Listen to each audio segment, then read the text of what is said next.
Yo, yo, yo. It's me, Mark Stero.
Oh, hey, Virgo, you all right, sweetheart? You glad to see me? I'm glad somebody is. Shit. What's going on?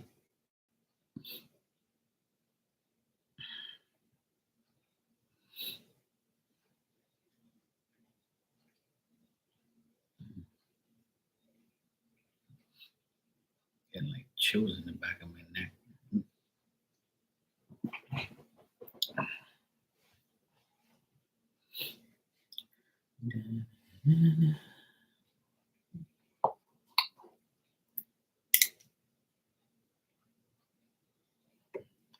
Hey, Kathy, how you doing? Sure, I'll be your YouTube husband. It's all good.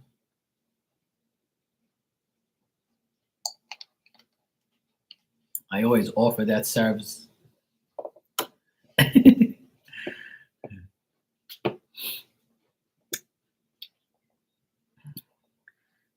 I'm always willing to save somebody, you know. Save you from this other nasty man out there. My dog's having a field day over there, licking her hands. You know. Now she's okay. Now she's finished.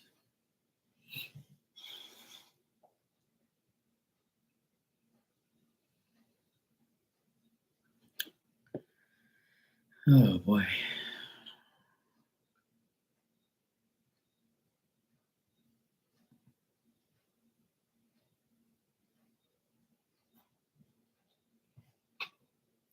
I'm still stuffed from dinner. You know, it's like over 2 hours ago.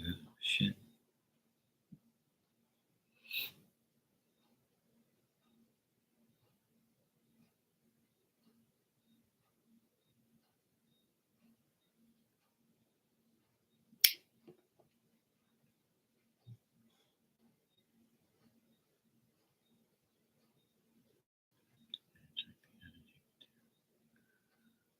Why he was acting up? So you want me to slap him or give him a pass for now?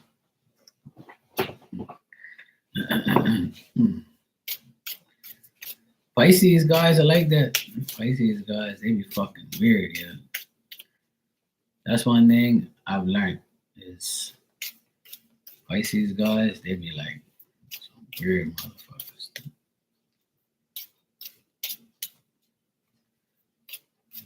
That's why they're fish.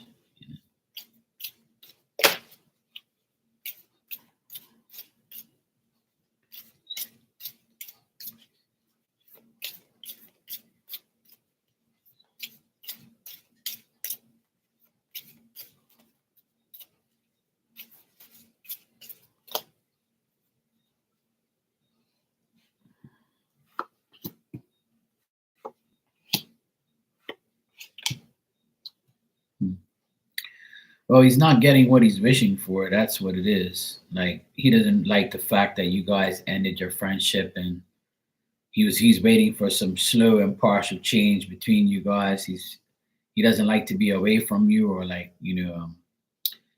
I also feel like he can be immature at times and indecisive, and he can't control like his petty emotions.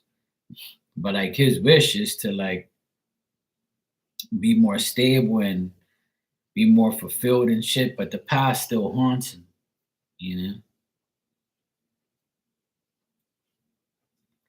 know. I didn't even notice that shit. I don't know how people notice that shit. Me, I don't even look. I didn't even know you were deleted off of Facebook. I couldn't even tell you. Yeah. I don't even check things like that. Like I don't go on there like that. But yeah, it looks like he's tired of being tricked in the past from the past. He's finding it very hard to deal with. He might be depressed right now and things like that. But it's all him here. I got like, but his wish is to like be, have success with the things that he really wants in his life, which is his health and overcome like difficulties with stability and things like that. Sounds like a Pisces guy.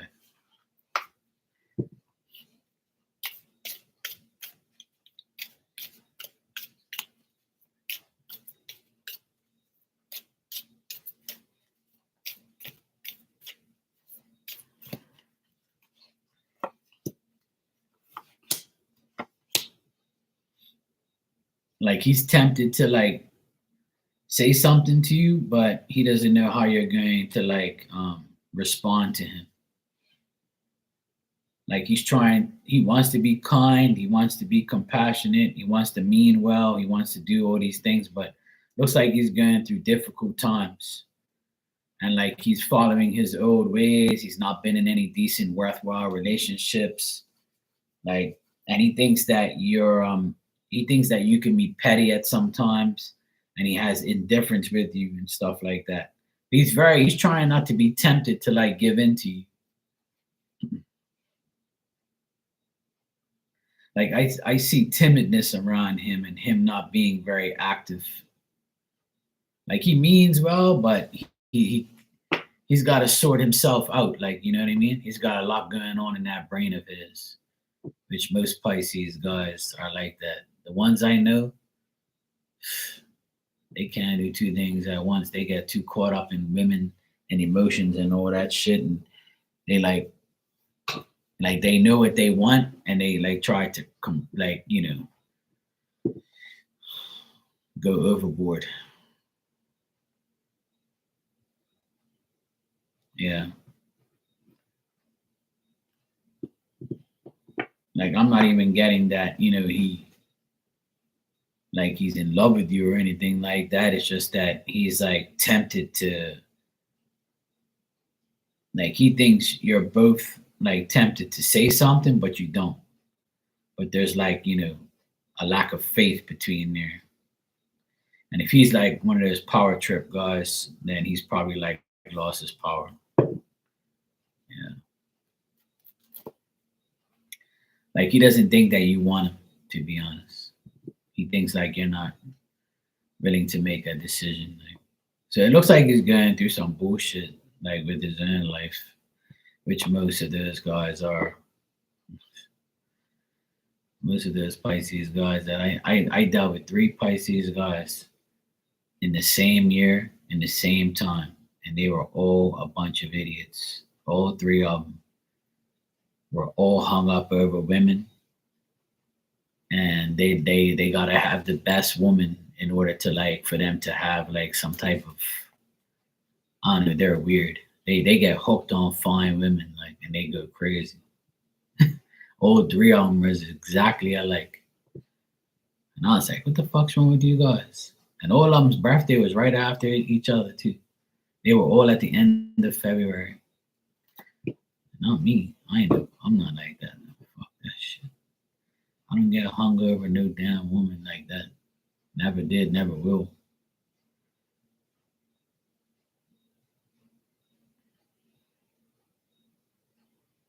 Yeah. But that's what they do. Like they go like a little too crazy. Like, oh my God, I miss you so much. I remember when I was, with you and it was so amazing. I want that again because I'm having flashbacks. I might cry because I'm a PUSSY. It's guys like that that give me a bad name. I don't like God. I don't like these wanksters that do that shit. Or drooling all over a woman and making them think like, they can't live without them and inflate their brains and bullshit. Yeah, but that's this Pisces guys. I don't know. They be weird as fuck. I know some Pisces women and they're very tricky. The Pisces women I know they're all tricky. They like to trick you to believe in shit. They want their cake and eat it too. I know Pisces people are kind of like weird to me sometimes. Not all of them. Don't get me wrong. I'm not talking about every single Pisces in the world, but the Pisces men and women I've dealt with, they're like the men especially. They're like they get just like some women, and they get like really like hung up over somebody. Like they're obsessed. Like even if you were to cheat on them, they'd still take you back. Like they're weird like that. I know it's not nothing to laugh about, but I just think like it's fucking dumb. Like, I don't know what the fuck's wrong with these guys. I saw two of them cry in front of me, grown men cry over some woman, and one guy was like, "Oh, I miss her so much, and I miss her, and she was the best, and I used to have sex with her this way and that way," and I'm like, yo, that's too much information, bruh. Yeah. Like, I don't want to listen to that shit, bro. You keep that shit to yourself. Like, if that's what's getting you all fucked up, then it's something wrong with you, bro. Yeah. Hey, Bronny. How you doing? I don't know what's wrong with these guys, man. I don't do that shit with women. Like, I'm not gonna sit there and inflate their brains. Telling me how you're the best woman ever. Even though you cheated on me, I still want you. I'll do better things. That's what this guy was telling me. And this one guy, the other Pisces guy, he was like, "Oh, I know my wife cheated on me, but I'm gonna fight for her because I love her so much and this and that." I'm like, what? I'm like, are you listening to yourself, bro? And the other Pisces guys, he broke down too. He was crying in front of me right on my porch. I don't know what more to do for that woman. I said, what's the birthday of your girlfriend? I said, oh shit, you got an Aries woman? Oh hell no. He goes, oh my god, you just described my woman. I'm like, yeah, I know, I'm an Aries specialist. I was like, that Aries woman had him cracking. Had me whip right on. You do as I tell you.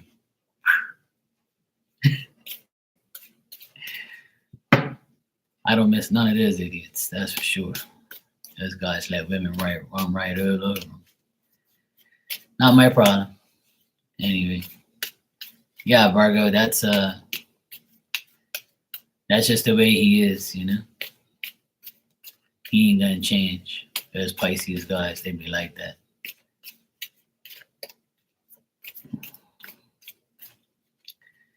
They can't trust. They get too emotional. All right, Brownie, he said, will the person I'm thinking of unblock me anytime soon?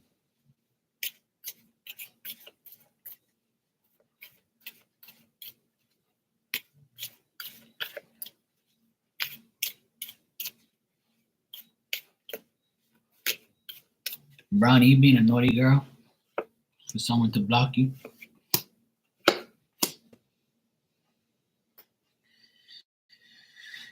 Well, next month, I don't see them blocking you. They still like have anxiety and impatience, and this person still feels very overwhelmed, and they don't want to unblock you.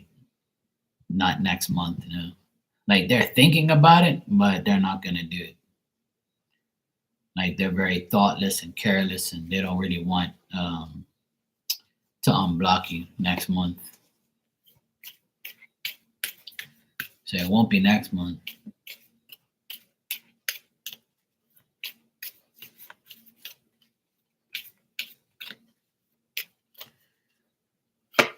Hey, Jocelyn, how you doing?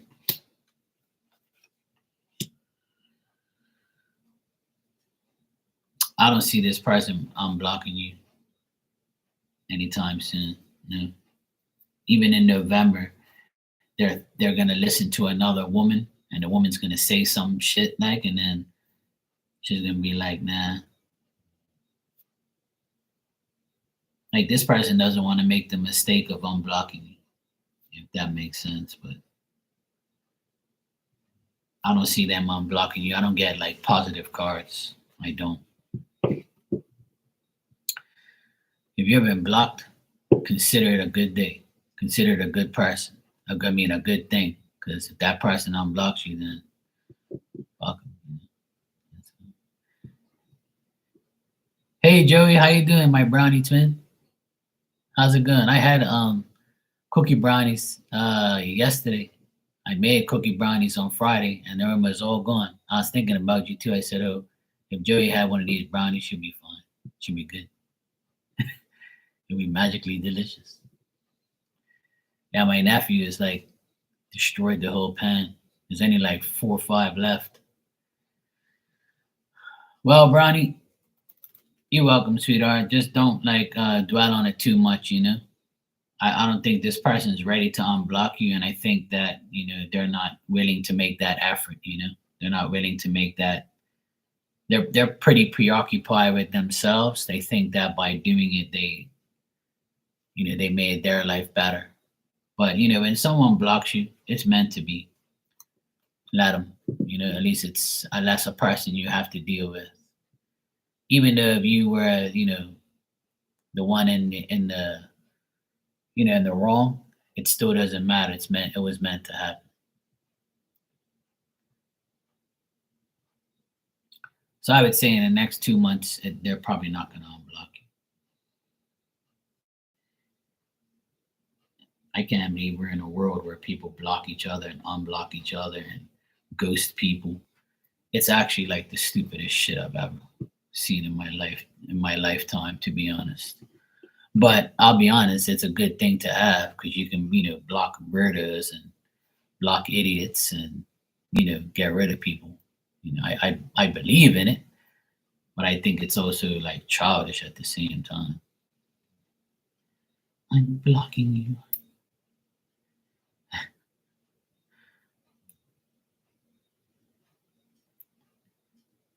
Okay, I'll unblock you if you say please. It's fucking weirdos, man. I don't know what's wrong with people. Instead of blocking people, just fucking talk about it, like, just like say why or what, or like I wouldn't even block you. I'd delete your ass. I don't block anybody, to be honest. I don't block people. I delete them, so I don't have to deal with them no more. Tomorrow's a holiday. You don't have to go work. Oh, nice, Joey. Hope you enjoy your holiday and hit the gym. That's the stuff. Yeah, get in shape. Make sure you do them squats. Work off them brownies. We actually have brownie in here right now. See? We have the food brownie and we have a human brownie. See? Yeah, brownie, I know it's disappointing, but what can you do, What can you do?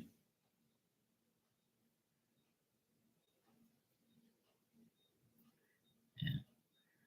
You gotta give those people like a chance to gather themselves.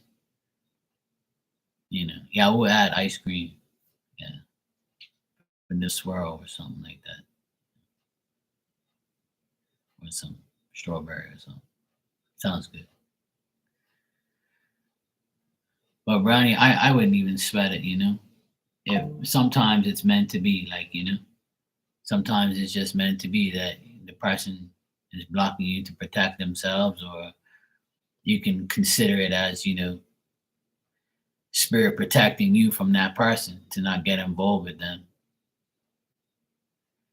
So hey. Some people in this world don't like to talk. They just do action.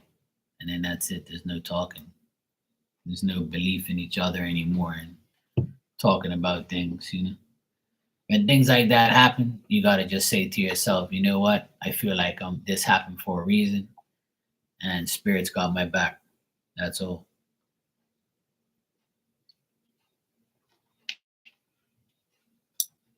You're welcome, Brownie, anytime, sweetheart. It's all good.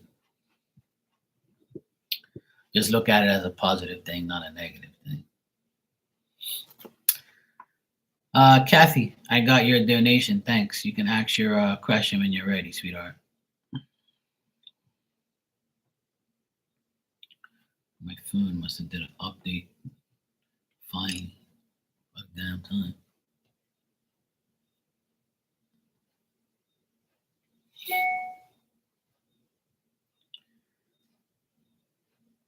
All right, Brownie, you too, sweetheart. Take care. All right, you got a chance. Talking to a man named Cardan. Do you like energy with this guy anyway? All right, let me check. I'll see if he's better energy than me then. If he ain't better than me, then you can't have him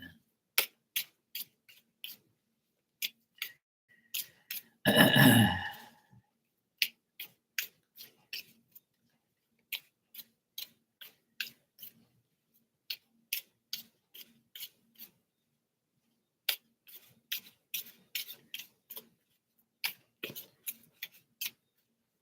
Absolutely, that brownie energy.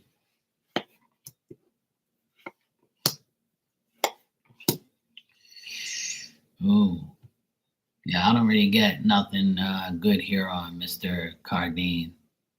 I think that's how you say his name, Cardine.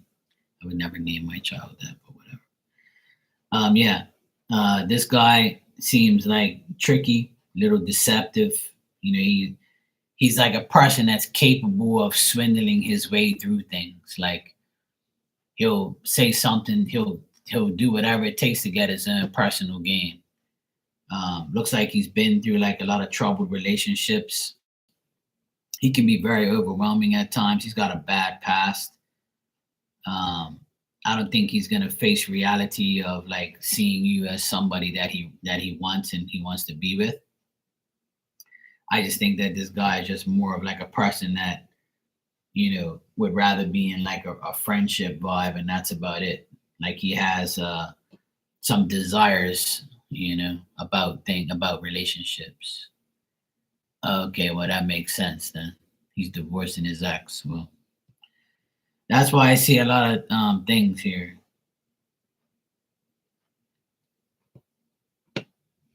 But it looks like he could have been the problem. 'Cause I don't get too much good energy on him.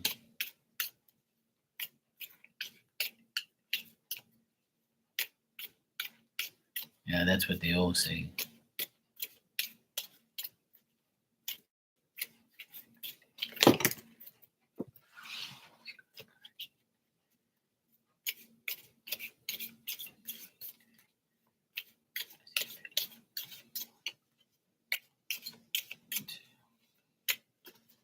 Let me see. Yeah. Honestly, I don't get anything good on this guy. Like his wish is just to like, you know, uh get what he can. I think that he's a very jealous guy. He's a very like he's a guy who's like likes domestic fights and arguments. How he thinks about you is like, I'll see if like he's got this vibe where he's like, I'll see if I can manipulate Kathy to give me something or do something for me or be involved with me, and then I'll get what I want from her and I'll let her go. He's not really like whatever he says he's not really doing. He's trying to con you to believe that. I don't get no good cards to be honest. But like that's his wish is like to manipulate people, women, and like to do whatever he can and like cause difficulties and things. Looks like he doesn't have any money either. He's probably risky. He's probably risked a lot of money or he's spending a lot of money on his divorce. Like he's trying to find women that are single and alone. So you look like you could be one of his targets. So be careful with him. He's not what he says he is. I'm not getting anything good, to be honest.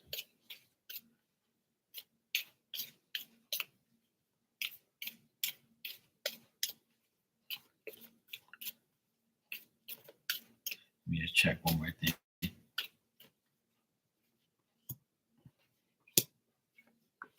Ouch. Yeah. Well, the reason he's getting a divorce is because his ex is very dishonest, unreliable, very inconsistent. They fight a lot. They have a lot of bad tempers, and like he took advantage of her, and he took advantage of her, and she took advantage of him, and they're looking for new relationships to like make each other look good.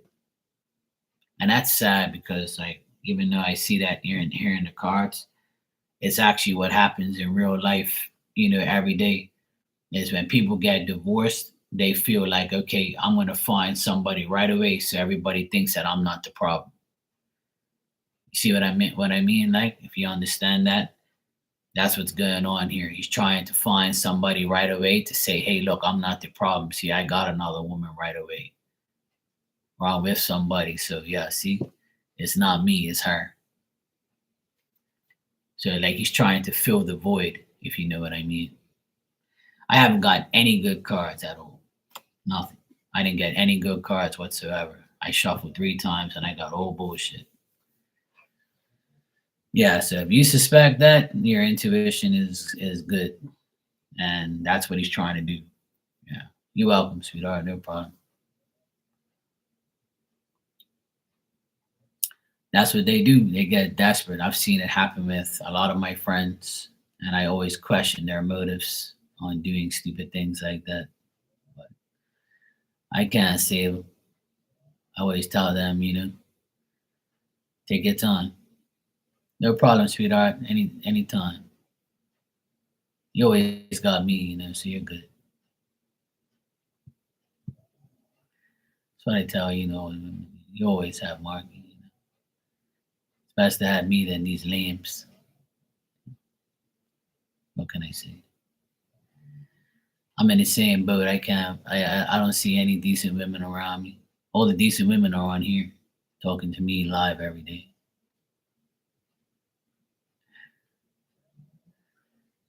Best thing, my advice to everybody is to stay single, stay alert. If you find somebody decent, test their sincerity. Don't get hooked up with them right away. Take your time, get to know the person. Don't fall into any traps of them trying to get you to do shit.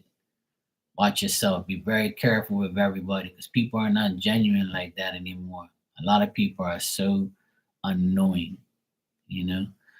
There's one thing I would love to be with a woman and have a family and be married and have that life. That's one of my greatest wishes. But it's definitely not going to be, with someone who I barely know and then I get married to you within 6 months because we had sex 6 fucking times. Who cares? I need to get to know you. I need to get to know you. I need to live with you for at least over a year so I know what I'm getting myself into. And if I can't live with you in that whole year, then that you're not the right one. If I can live with you and everything's good, then we'll be more of it'll be more of a better relationship. And even though, you know, yeah, I mean, I wish that everybody would have a decent partner in this world, but it's not always that easy. Even people who have been together for years, they fall apart because nobody wants to work on the relationship. They get too comfortable. That's the biggest downfall of relationships in this world. Is no one wants to continue to put in the work. They think because they have you all the time, and they have you forever, and you got you forever, and you got to do whatever is necessary, and just be bored of your whole fucking life. You know, I think that relationships are a 24/7 job. It's got to be worked on every day, every week, every month, and every year. You got to like make sure There's a guy, an old guy, he always used to tell me you got to take care of home first. And I agree with him. As long as you take care of your wife and your kids and all that type of stuff, that's what a man's supposed to do. And a woman's supposed to do the exact same thing. She's supposed to take care of her husband and her kids and her life, and you're both supposed to work together to make things right. It's not just a one man show or a one woman show. And that's the biggest problem to me in relationships is people don't find the equality and compatibility to go together and do shit together. It's always got to be one or the other. And then if one person does more, that person's going to complain to the other person, I do this and I do that. Then the relationship starts to deteriorate because you're starting to pinpoint each other's faults instead of praising each other's victory with each other. But what do I know, right? I don't know shit. Yeah, exactly. It's like a garden. If you don't water the plants, they're gonna die. That's why they always say the grass isn't always greener on the other side.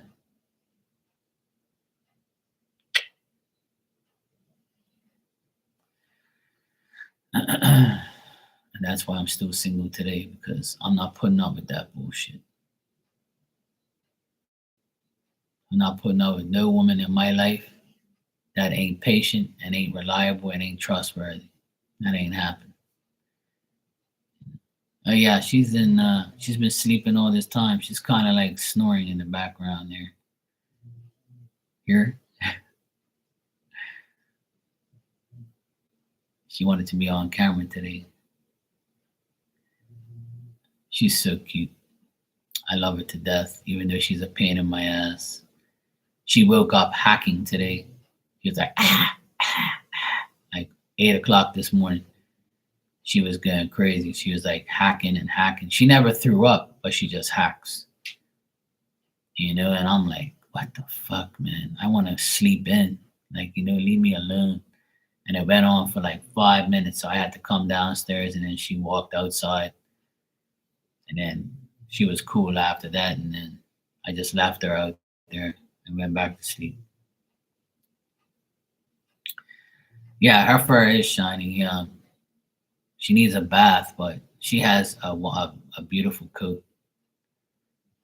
She feels so. When I bath her, she feels even better.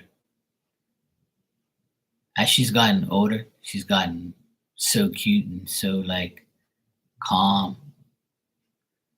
She sleeps a lot. Like she's so freaking cute. I love her to death. Even though she's a pain in my ass sometimes, but I still love her. I still bless her every night and ask God, Spirit, to protect her.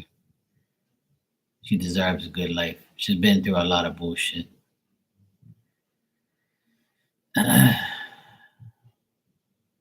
Ever since I bring her inside, for 3 years now, she's been living with me. Ever since I bring her inside, she's a lot better now.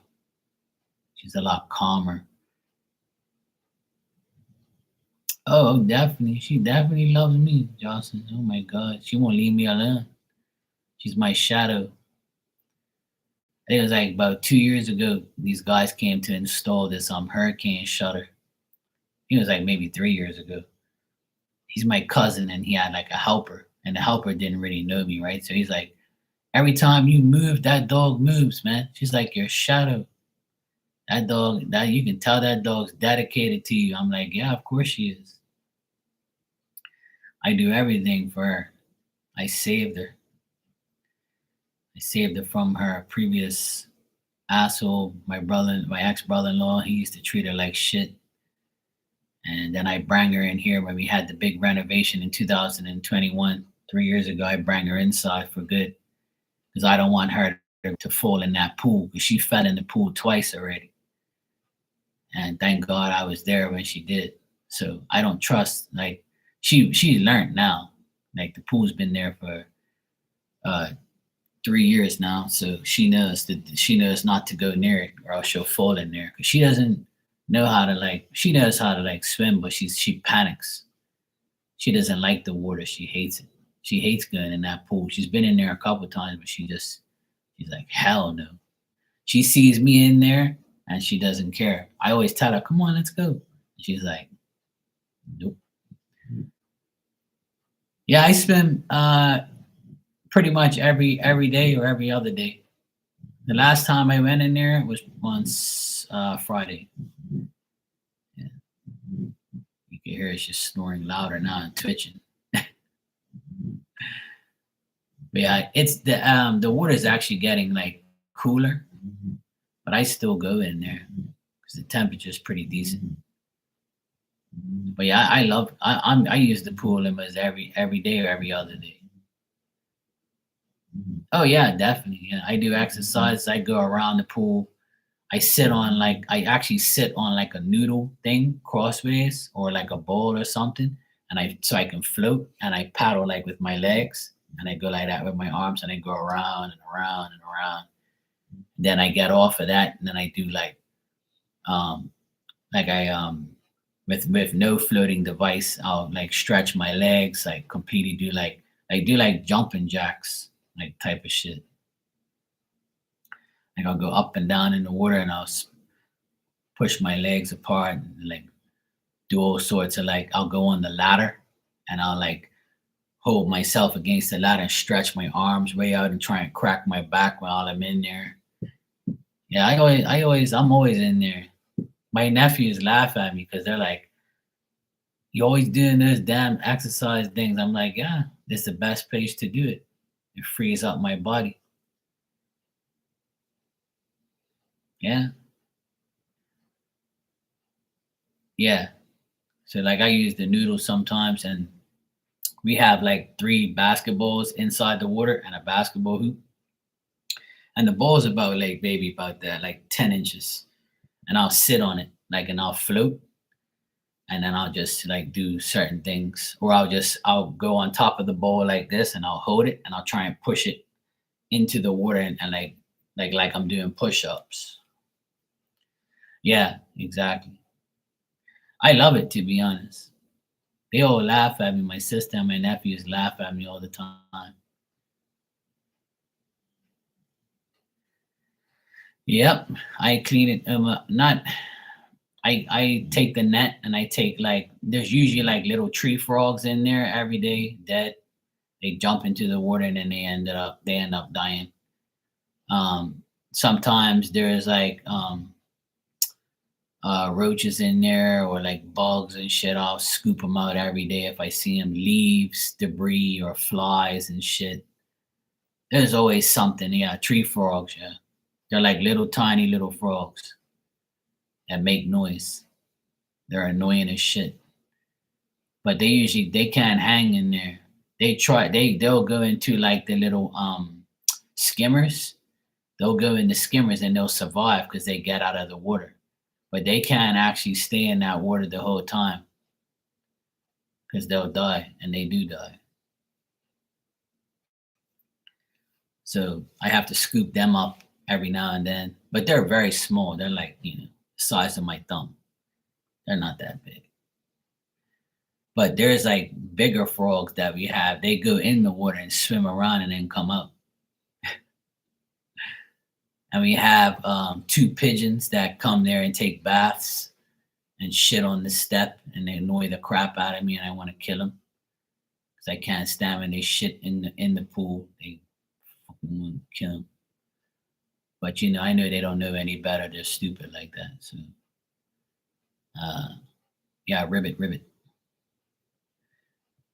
So yeah, um, there's a heron.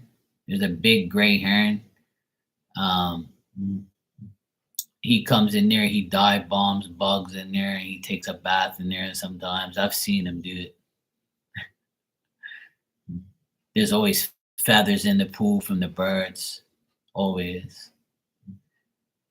I've seen like other birds dive bomb, like bees and shit are in there, bugs, like they're moths and things. Like birds eat moths and all that, butterflies and things like that. Yeah, the frogs are happy to see me. Yeah, I like that one, Joey.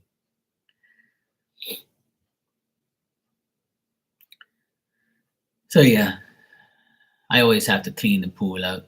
during the hurricane in August, I had to because the pool guy was so busy, I vacuumed the pool myself. So I know how to vacuum the pool and clean it properly. I know how to operate everything. I've been doing it for a while now. I actually used to be a pool boy when I was 17, 18. That was my summer job. I think I was 17. Yeah. That's when I left school for the summer. And that was like a side job on the weekends that I did. I cleaned the pool and I like took umbrellas out and furniture like on the beach at the hotel. I did that for like one summer. So I kind of like know from the when I did it back then. But doing the pool stuff, it's a lot of work. But once you get used to it, like as long as you keep on it every day, like it doesn't. It's nothing for me to like spend 20 minutes taking a net and taking all the shit out of there. It's not that bad. Like I do it and I get over it, and I'm like, it's cool. Yeah, a lot of things are in that pool, so it's kind of annoying to clean up after all these damn bugs and shit. Sometimes you get those schools of like little black flies. They're like all swarming around in a big bowl, and then they'll all crash into that pool, into the water. So when you look at it, it looks like all the flies are dead in there, and I'm like, fuck, you know, it's so annoying. I was like, damn it. Click later when you said the ex was thinking of me. It's coming up when an anniversary. See, I told you that. Yeah, remember I told you that's sometimes your ex will think about you when your wedding anniversary or something like that comes up, or the first day you did it together or something like that, or when you've had a first child or something like that. Your ex will always think about you.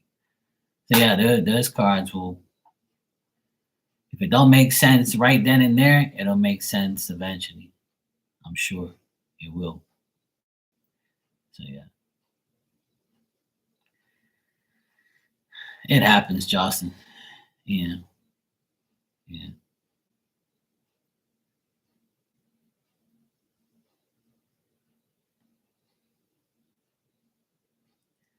Hey, Miss Bikini.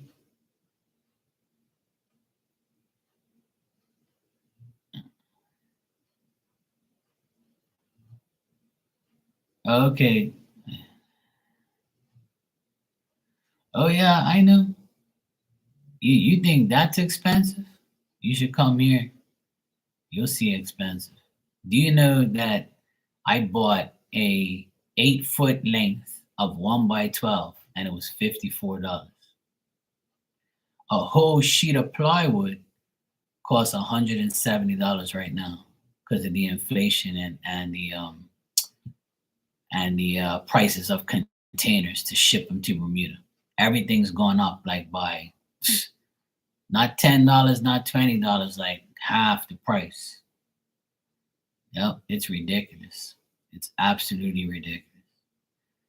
Like I want to make I want to go to the store, the lumber place here. It's called Gorham's, and they have like probably the cheapest prices, right? At least I think they do. I haven't shopped around yet. But a friend of mine, he has like a place that sells plywood. I might go to him and beg him for a discount or something. He'll give me a discount. We grew up together. So I might go check him out because somebody told me that he has a lumber place. So I'm gonna go check it out probably tomorrow. Because I want to build a workbench for my workshop. That's the only thing that I'm lacking in there is a workbench. So I'm planning on making a workbench in the next couple days. I want to plan it out, and that's my next mission. I just finished completing the storage area in the workshop. My dumb brother-in-law, when he built this cabinet area, he made the doors going upwards towards the ceiling. And I'm like, why would this moron like have a door lifting up? It's already 8 feet in the air, and you're going to get on a ladder and you're going to lift up the door up and put a stick there to hold it. So what if you're in there and the stick falls and the door slams on your fucking head? Why can't you just like have it going left or right like a normal fucking door? Like, I always wonder why he did that. So that's one of the first things I changed, and I finally finished it yesterday. I had to take 4 doors, cut them, paint them, and put the hardware on them and put them back. And it's all done now. And I was like, why couldn't this moron do this in the beginning? Like he has no sense of knowing. That's why I'm so glad he's out of here. He's such a moron. Like doors open left to right. They don't open up into the ceiling. Like what the hell are you doing? So yeah, I had to fix it all. So it's finally fixed. Now I can store everything and now I can get my workbench done.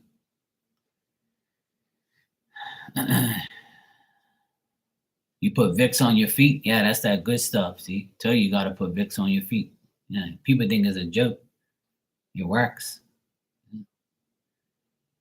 Yeah, it works on your feet. Yeah. People think putting it on your chest helps, but they don't. Put it on your feet is the best thing. Yeah. You got to use your feet to ground yourself. So you put medicine on your feet, it'll heal you. A lot of people don't believe that stuff, but whatever. Yeah, you can put it on with socks too. A lot of people put onion on their feet too, a piece of onion. There's a lot of things that people should do but don't do. They rather just take pills. See, me, I'm not a pill guy. I don't really take pills. I only take a pill. I take an Aleve. I take Aleve because Aleve is like strong. And I'll take one Aleve like sometimes when I'm in like a lot of pain. But it has to be like a lot of pain.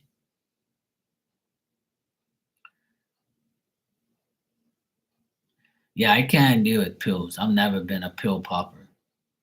I couldn't even swallow pills back in the day. I force myself to swallow pills now when I need it, when I desperately need pain relief.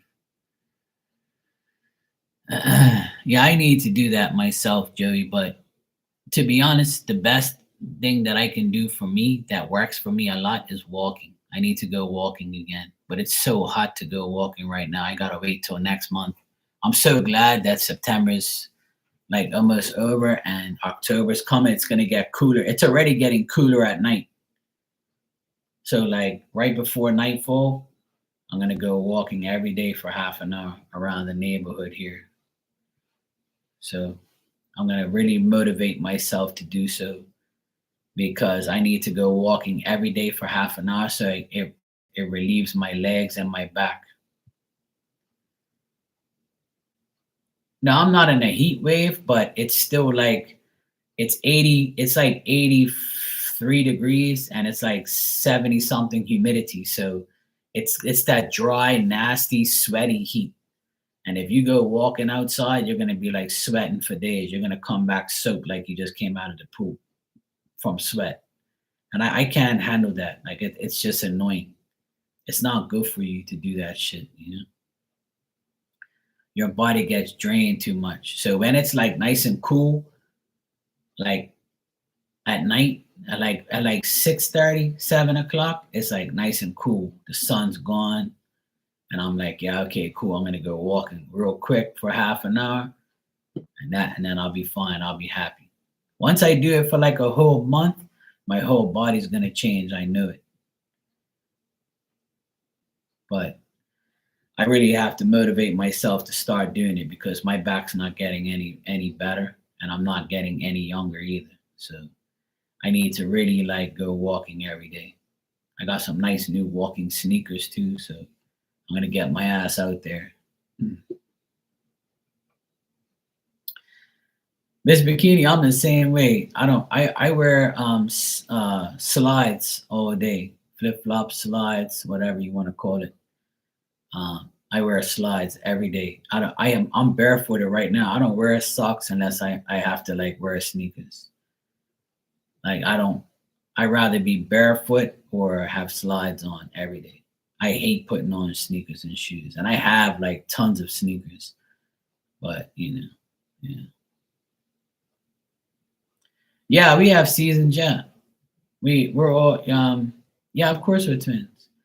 So like next month is when like summer's pretty much on its way out, and the temperature will go down to like maybe 75 degrees, which is beautiful. And at night it'll go down like a little bit more to maybe 71, 70, and that's like the nice temperature for me. Anywhere in the 70s is nice for me, but right now it's still in the 80s, so it's still pretty hot here, and it's very humid, which is annoying. It's been very humid now. So, but I love cooler weather. I love the winter.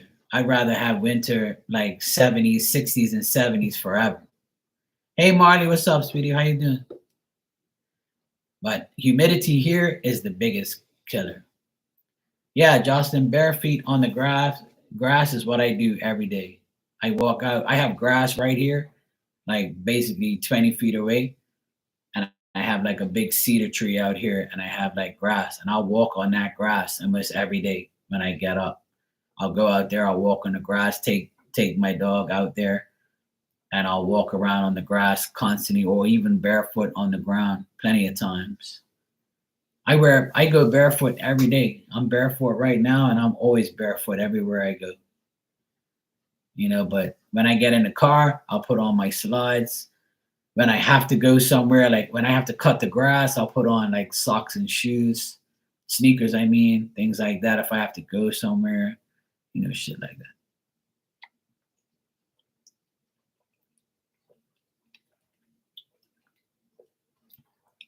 Joey, I remember you said that before, yeah.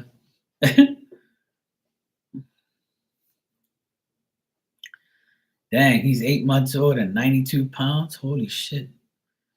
My dog, that's beyond, well, Diamond, she's 74 pounds. She's a big dog.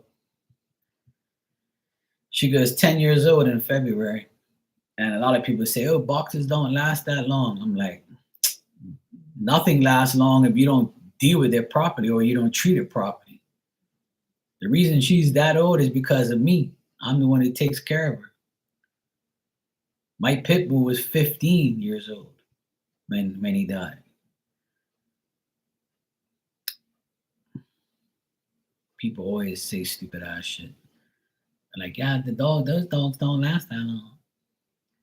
Yeah, they do. If we have a good owner, they'll last that long. More.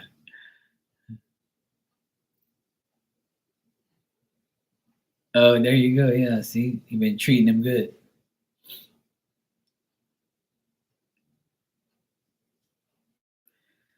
Yeah, Diamond, she's not very like, crazy active all the time. If you rile her up, she'll like, go crazy and stuff, but she's like kind of too old for that.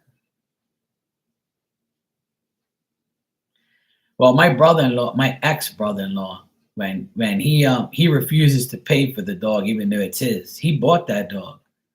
10 years ago he bought that dog. He brought that dog in from England through a friend of ours that has a vet shop, a dog shop.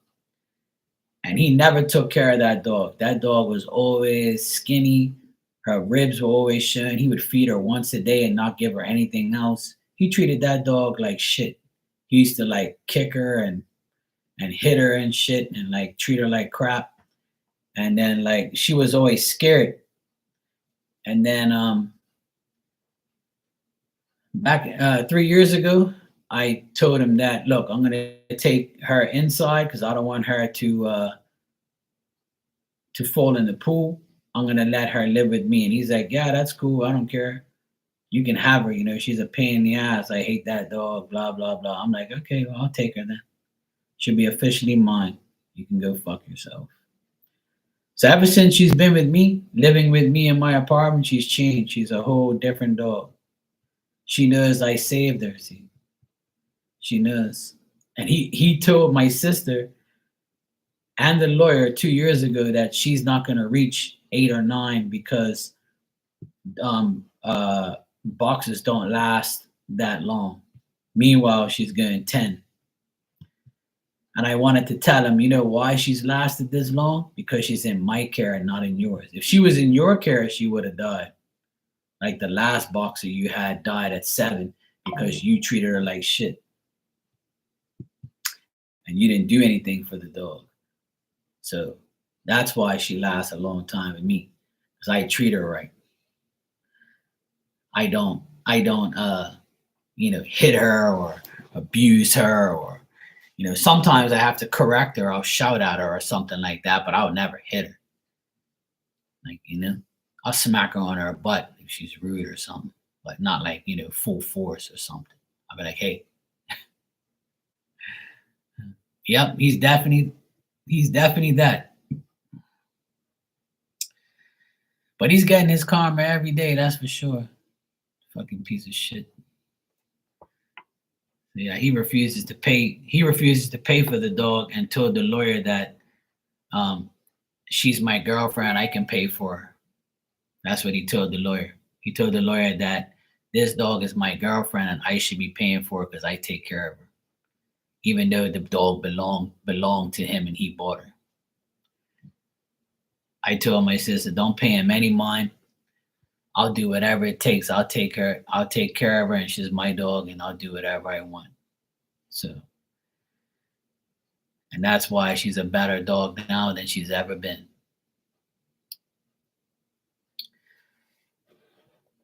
And that's why he's going to hell, where he belongs. Yep.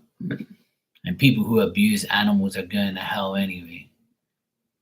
How the fuck are you going to do something to a defenseless animal when you have twice their power?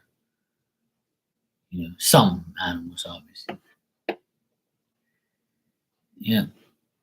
So she protects me all the time. She always walks in front of me. She always makes sure like everything's coast is clear. She's always like ready. She's a very good dog. Oh yeah, definitely. Yvette, I got your donation. You can ask your question when you're ready, if you're here. And thanks. Yeah, Jocelyn, I say that every day. I'm so glad that he's out of our lives. And I'm so glad I don't have to deal with him anymore. He tries to provoke me every now and then. Like he's dying. I know this sounds crazy, but he wishes that I would hit him so I can get in trouble. But I'm not a violent person. I don't hit people like that. I'll threaten you. I'll hit you if you hit me. But I'm not just gonna outright walk up to you and slap the shit out of you. Unless I have a real reason to. But I don't want to go to jail. And I don't want to have that on my resume as somebody who's violent. That's the last thing I need. But, I'll do it if I have to. But he provoked me recently in a lawyer's letter saying that I lied about what I saw and what I saw him do and all this shit and all this bullshit. And I'm like, you know what? I don't care what he says. It don't matter. I know I'm telling the truth. That's all that matters. So whatever. You can live in your lies all you want. Not my problem. Everybody sees it now. I don't even have to say anything. Sometimes when you just live your life and leave like people like that alone, they eventually expose themselves. So, and people will see it like every day. Like one guy told me before, your reputation is built in years and lost in minutes.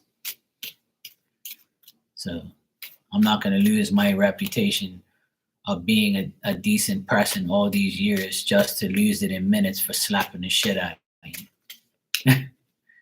And being violent just to be violent or just to slap you. And the guy's like not even half my size. I'm double the size as him. So if I were to hit him, it's going to be me to him to the floor. And, knowing my luck, I'll probably like do some serious damage to him. So I don't want to even go that route. Never. You know what I do? I let God deal with my light work. and he does it very well. Hey, LZ, how you doing? Yvette, you said, how will the meeting go at work this week? All right, let me check.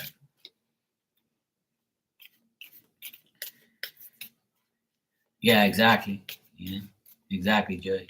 You know the deal. I'll give him one of those brownie slaps. Nah, I'm not that type of person. I just let God deal with all my light work.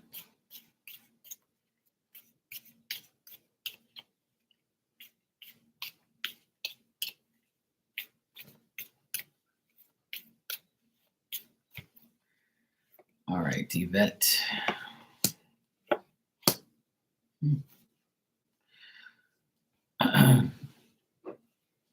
Oh, yeah. Well,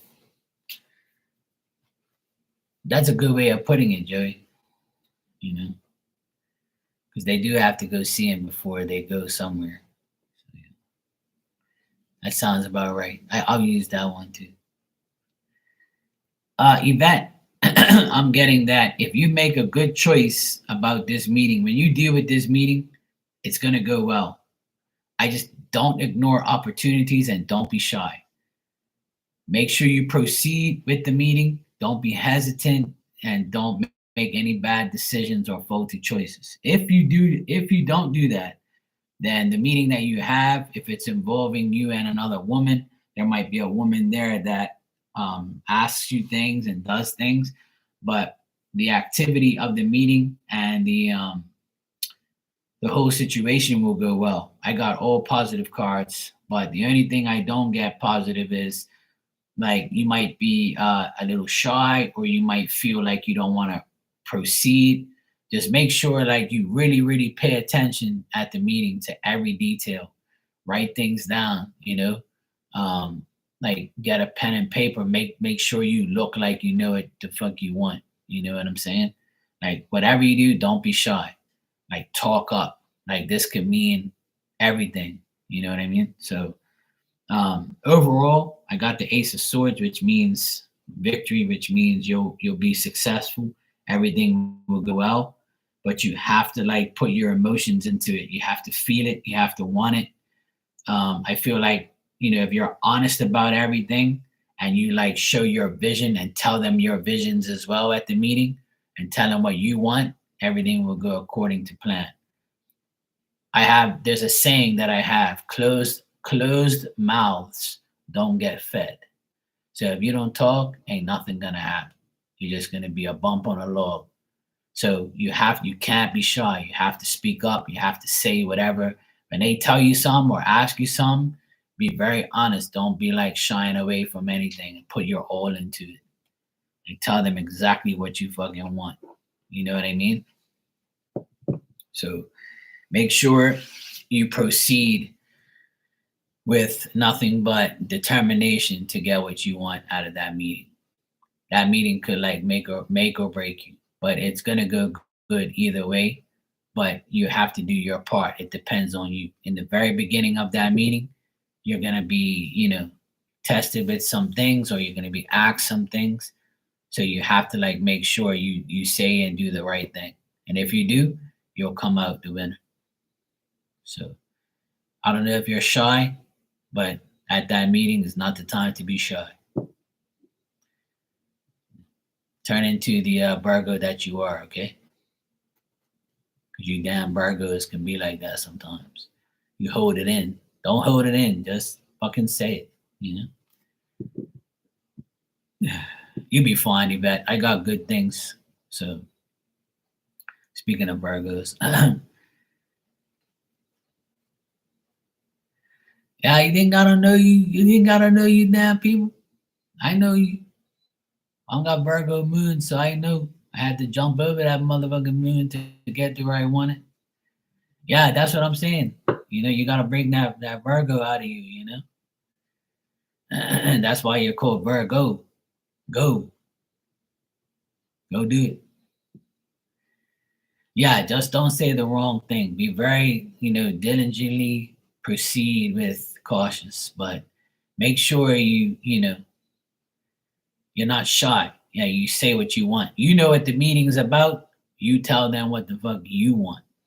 You know, you let them talk first. When you got the floor, you grab that mic, you say what you got to do, and then you drop it. And they're gonna be like, okay, yeah, Yvette knows what time it is. All right, we're good.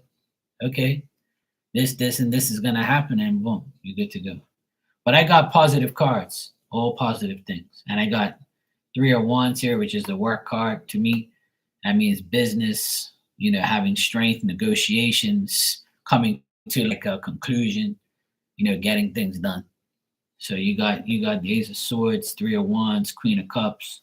It's all good things, but I got the Fool reversed, which means like you might be not saying what you're supposed to be saying. Don't ignore any opportunities they give you. All right.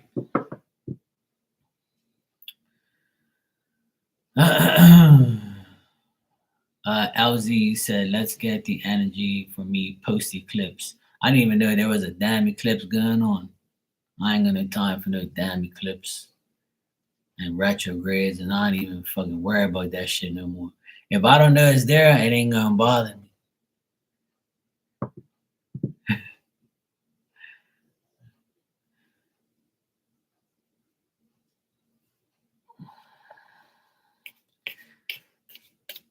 Don't dwell too much on that eclipse shit, because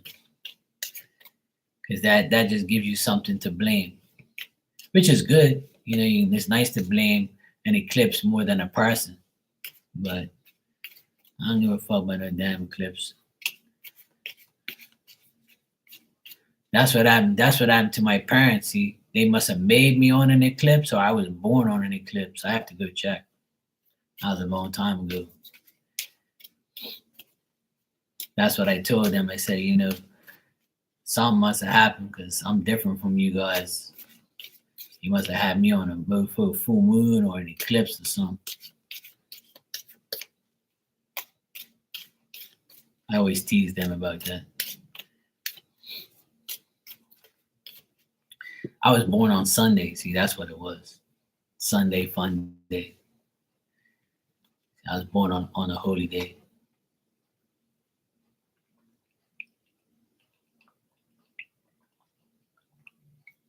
Yeah, I remember you told me you was born on a full moon. See, that could mean that you was gonna have a big ass. So if you have a big ass, then that's why you was born on a full moon.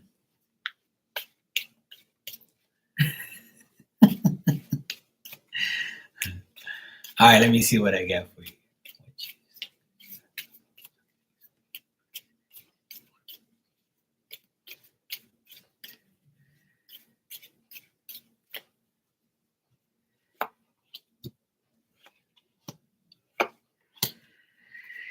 Okay. There's a saying that says money comes and money goes, right? That's what this energy will bring you post eclipse. Is you're going to benefit and profit and gain and improve with monetary things and money, favors, success, but it's only going to be temporary. Like you'll get some of these good things. That's the good shit that's going to happen, Also, I know you went through this situation with the Scorpio and that chick, and you feel like you have unfulfilled romance. There might be some insecurities, worries, feeling incomplete, feeling unhappiness. Just feeling like things aren't going your way. You might have lost some like tranquil feeling at some point. But as fast as you get success and benefits and profits and money, you're going to have to spend some of that money as well. Or you might say, you know what, I'm going to treat myself and I'm going to buy some shit for myself. So you might go on a spending spree, and you might consider that good shit, But this might leave you in suspense. You might have some obstacles and delays to overcome with money, or something unexpected might happen where, your car might need a part, or you might have to get a new radiator or some bullshit like that. Certain things might happen. You might have, something where you have to spend money on. If you already know what you have to spend money on upcoming in the next month or so, then you know that that's what you got to deal with. So even though you might be making good money, you're gonna have to spend some money, or you're just gonna be like, "Fuck it, I'm gonna treat myself to something expensive," and you're gonna be like, "I don't care, I'll make the money back. Fuck it," you know. So you might that's the good shit that I see, you know. But I still feel like you're very worried and concerned and unhappy with how things have gone these past like couple weeks, and you might have like some anxiety over your mom or your dad or someone you love or someone you care about, like it's like a family member that's maybe suffering or going through something. This might happen like in the next couple weeks or so. Like you might be worried about, their well-being, or this could just be you like twisting and turning in bed when you're sleeping at night. I used to tell people that, some people lay in their bed and all they see is their ceiling fan up in the ceiling or whatever. They're looking at their ceiling. But I usually say that to people who's got issues. But sometimes you don't have to have issues, and you just be laying there in bed having sleepless nights thinking about if you were wrong, the person you dealt with was wrong, why you did this, why you did that, all that type of shit. So, I always tell bad people that you be thinking about me looking at that fucking ceiling fan spinning all goddamn night, and they'll end up doing it too because they know 'cause my words will sink in their brain. So yeah, otherwise that LZ, the good thing is money, finances, that'll be good, and treating yourself will be good shit, right? But make sure like you don't keep, having that worrisome anxiety feeling about these people and not being in a relationship. Because I know that you say from time to time, we all say it, what the fuck did I do to deserve this shit? Or why can't I find a decent person? Why am I single? We all doubt each other's, lives and what happens in it.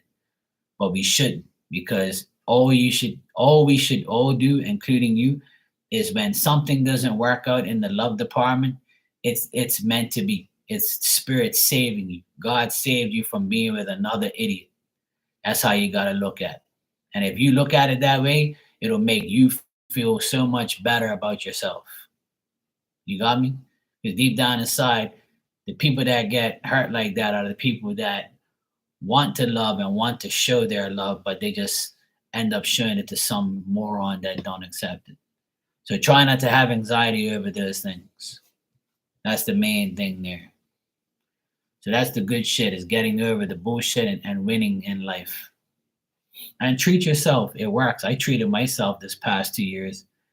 Now I got too much shit though. I kind of went overboard, but you know, I got too many fucking hats, too many sneakers, too many things because I never had that when I was young, and I decided to treat myself, and I don't care. It's good.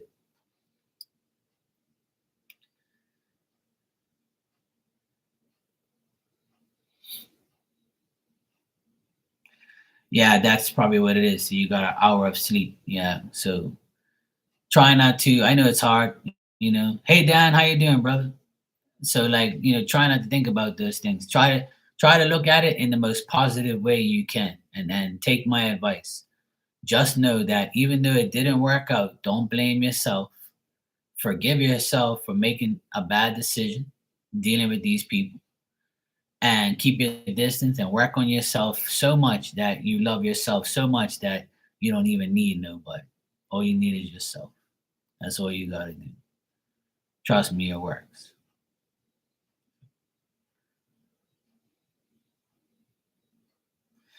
Well, that's what I put up on here yesterday. People, when they don't want you, it's because they want somebody easier. See, you were probably harder to deal with because you weren't forthcoming with, being stuffed by a turkey. See, and that happens. I got the crew in here tonight. See, I got the whole crew in here. I got Virgo, Jocelyn, Dan, LZ, Marley, Joey, my brownie twin. Dang, I got all you in there Sunday night. Miss Bikini. God damn. I'm glad you guys are here. You made my Sunday complete. See, I got decent people in here. No fucking morons. That's good. Not that I have morons in here anyway. I used to, but not anymore. I got all good people in here now. We got to get rid of some of the morons, but they're not in here, so that's a good thing. Yeah, Miss Bikini is just your friendly neighborhood widow, trying not to be a widow. She's getting the temptations every now and then, but she catches herself. She's been a good girl. She's been a good girl.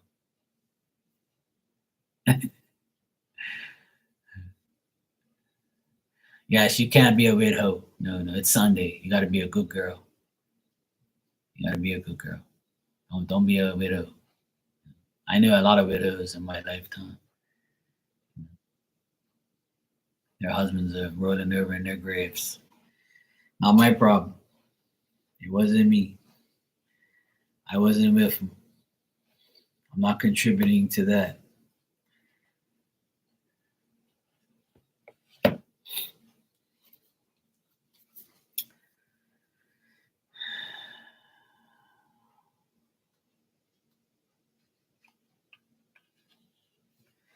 There you go, Jocelyn. You're already ahead of time. I'll be on Monday in 21 minutes. All right, Joey. It's good seeing you, my brownie twin. Wish you the best. Wish you a good week. Yeah, I'm actually pulled it out right now, LZ. See, look. I got the blue deck tonight. The blue deck's more of a Sunday deck. It's not as vulgar as the other one.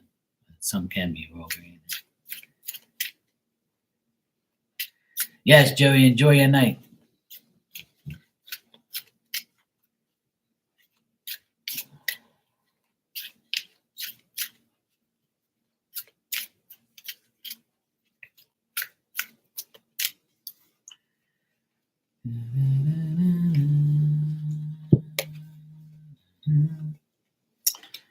All right, so your first card, LZ, is someone is spying on you. Obviously, you know who. What you want in your life is in the near future. What you want in life is in the near future. So whatever you want, it's coming. Just be patient.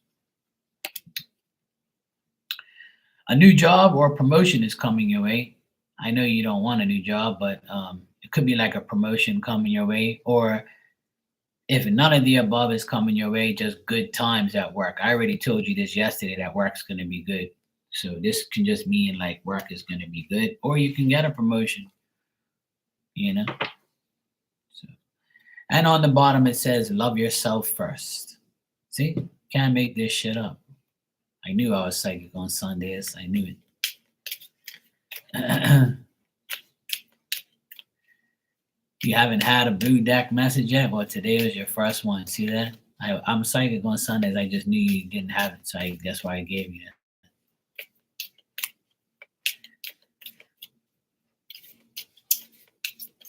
All right.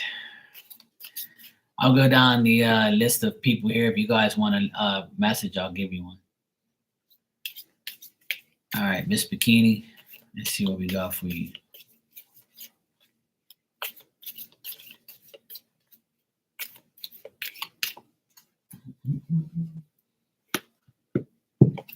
Oh, look at that. My favorite card in this deck. Get rid of low vibrational people. So if you have some low vibrational people around you, get rid of them.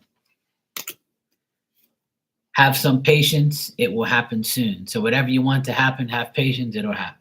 So you getting over your sickness, just have patience. It'll happen, if that's what it is. People depend on you. So the people in your life may depend on you at some times. If this isn't people, it could be your chickens or your pets or just people in general at your like groups and things. They depend on you to make them laugh or to be there. People depend on you. And don't give certain people your energy. So it looks like in the next couple days, you might have to deal with some people. You're welcome, Miss Bikini. You're welcome, LZ. All right, Virgo, you're next.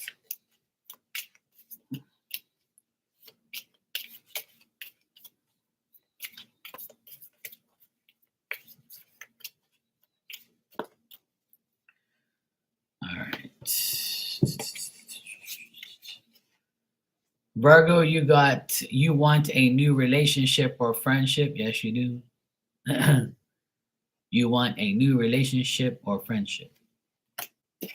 You have free will, so you can do that if you want it. Free will is what we all have, so you have free will to get that done. But right now, you might have some sleepless nights and overthinking. So I know that's why you're here, because you need to go to sleep. I know I put you to sleep with my voice. You get phone slapped from time to time.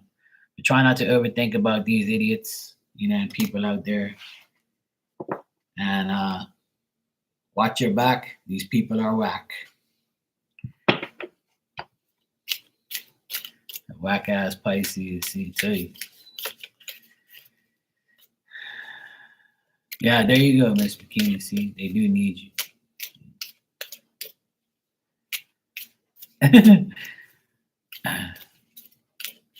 Marley and Jocelyn, would you like a card? Dan, if you guys want a message.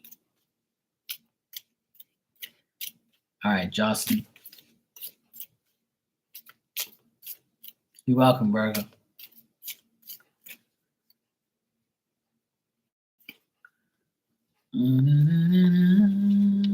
All right, cool. All right. Let me see. Oh, shit.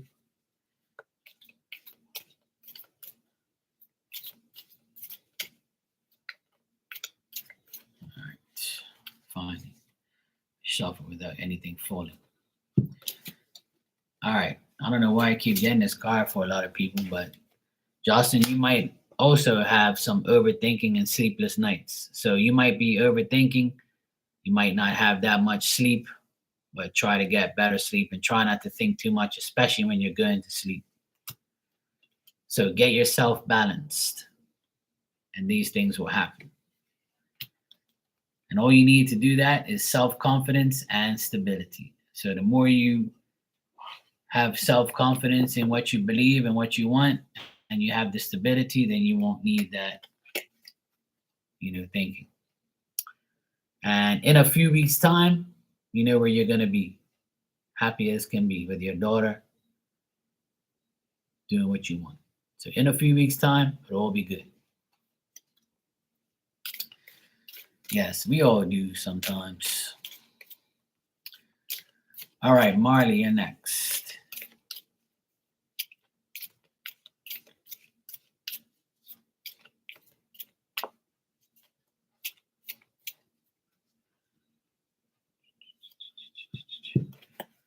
All right, Marley, make wise plans. So whatever you're planning, make sure it's wise, smart. Don't give certain people your energy, because if you do, you have to watch your back, because these people are whack. Came up for you too. And also, on the bottom, you have a new job or promotion is coming your way. So I know you ain't getting no damn new job, because those people will go crazy. But a promotion is coming your way because you've been busting your ass. So I think you're going to get a promotion. If you already have one, then maybe another one's coming for the hard work. So it looks like some more moolah, more promotion, more money. So that means you might be coming to the Bermuda Triangle after all. I was reading the back of the cards.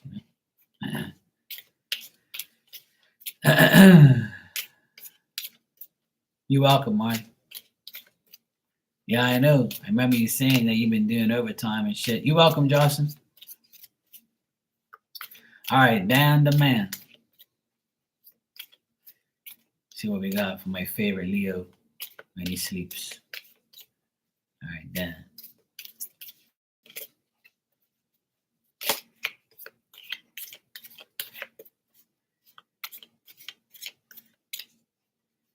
Dan, are you wearing a green shirt today?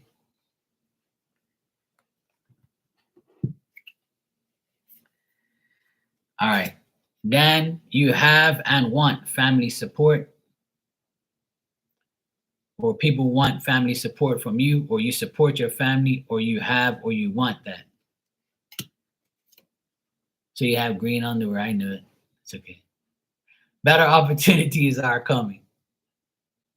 So better opportunities are coming, Dan. I was only fucking with you with the shirt thing. Better opportunities are coming. So you might have some better opportunities coming up with life, health, just some opportunities that will make things better. In the meantime, love yourself first. Yeah, my only favorite Leo. And on the bottom, you'll get a text message or a call soon about something that could be the better opportunity. It could be something coming your way where you'll get a text message or a call that you've been wanting. So they might call you and tell you, come get your green shirt.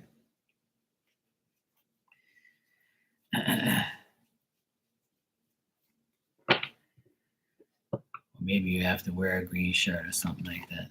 If you have a green shirt, you should wear it. It'll help you. I don't know why I got that, but that was a bullshit. Something about a green shirt, I have no idea what that means, but yeah, maybe that's it. Put on some green shorts or green shirt, something like that. Something green, I have no idea, but I saw either you or somebody around you with a green shirt. I don't know what that was about, but I got something about a green shirt. I have lots of green shirts and green clothing because my teams are green. Yeah, something about green, bro. I don't know. Could be somebody you see with a green shirt that might be around you, or somebody that you deal with a green shirt that'll bring like some alarm to you or something. Yeah, green thong. I have some. Yeah. I used to have red speedos, in my past life, and I used to be a male stripper. That's what I tell people. It's bullshit, but I tell people all the time. A lady was in here talking about past lives, and I said, "Yeah, you didn't know my past life? I was a male stripper, and I had red speedos on because they didn't have thongs back then. So I had them speedos, them tight ones that showed your sack, So the lady thought I was telling the truth. I was like, "Woman, I'm bullshit. I'm just talking shit because that past life shit, you don't know what the fuck you was in your past life. Come on now, really." What makes you think you're so special you had a past life? How the hell you think you are? Jesus? Damn past life around here. That's why I tell everybody, I swear to God, if I had a past life, I definitely was a male stripper.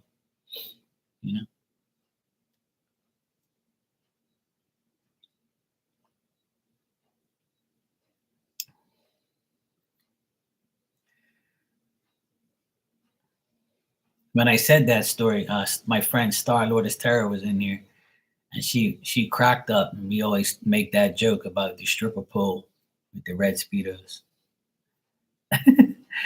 She gets a kick out of it every time. We laugh like crazy every now and then. She sent me like this picture one time on the beach about our poles are not for stripping or some shit like that.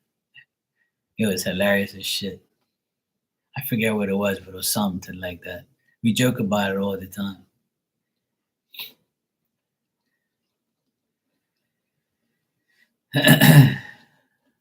Yeah, there you go. If you was a nun, then hey, that's what it had to be. I can't stand nuns. I had nuns as a principal and a teacher in elementary and high school. I went to a Catholic school and it was all nuns teaching. There was two nuns that were teaching, Sister Mary Frances and Sister Joanne. They were the teachers, and the principals were Sister Judith and Sister Dolores. All four of them was a bunch of idiots that,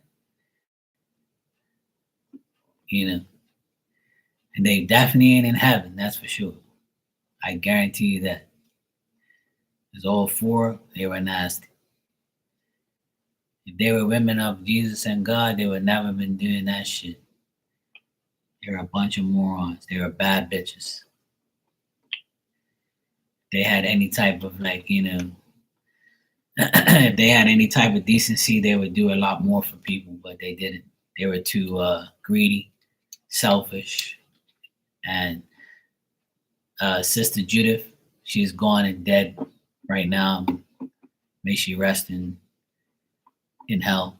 And that's where she belongs. And she told me to my face one day when I dropped out of school, she said to me, "Let me tell you something, Mark.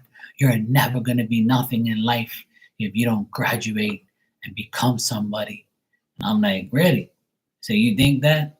I said, "Do you know how many people in this world that have left school and they are something today?" "Oh, well, that's not true. You have to, in this day and age, you need a diploma and you need certification." I'm like, "No, you don't. And it never will be that way. Because if it was that way, nobody will have a job. What makes you think everybody's got money to be in a private school? You fucking moron. Fuck yourself, woman." That woman was no man of God. That woman was a man of the devil. She was she looked like a damn man. She'd be scratching herself every day. She probably didn't even take a bath for like weeks. Dirty asshole. Hey Rudy, how you doing? Yeah, I wanted to look good just for you today. Get you so excited. Miss Bikini said she was about to put me up on the big screen. But she said today is Sunday, she can't be a widow. But you can if you want, you know. It's all good. But we have to behave. It's Sunday. Okay. So yeah, so much for our sisters, you know. Sister Barbara taught you how to play poker. Oh well, there you go. See, it's that it's that type of vibe, Dan. See, these nuns ain't really nuns. Why you think Justin and Marley said they were a nun? See, because they knew that nuns were naughty. Naughty nuns. That's what they were. See, they act like they don't like D, but they really did. See.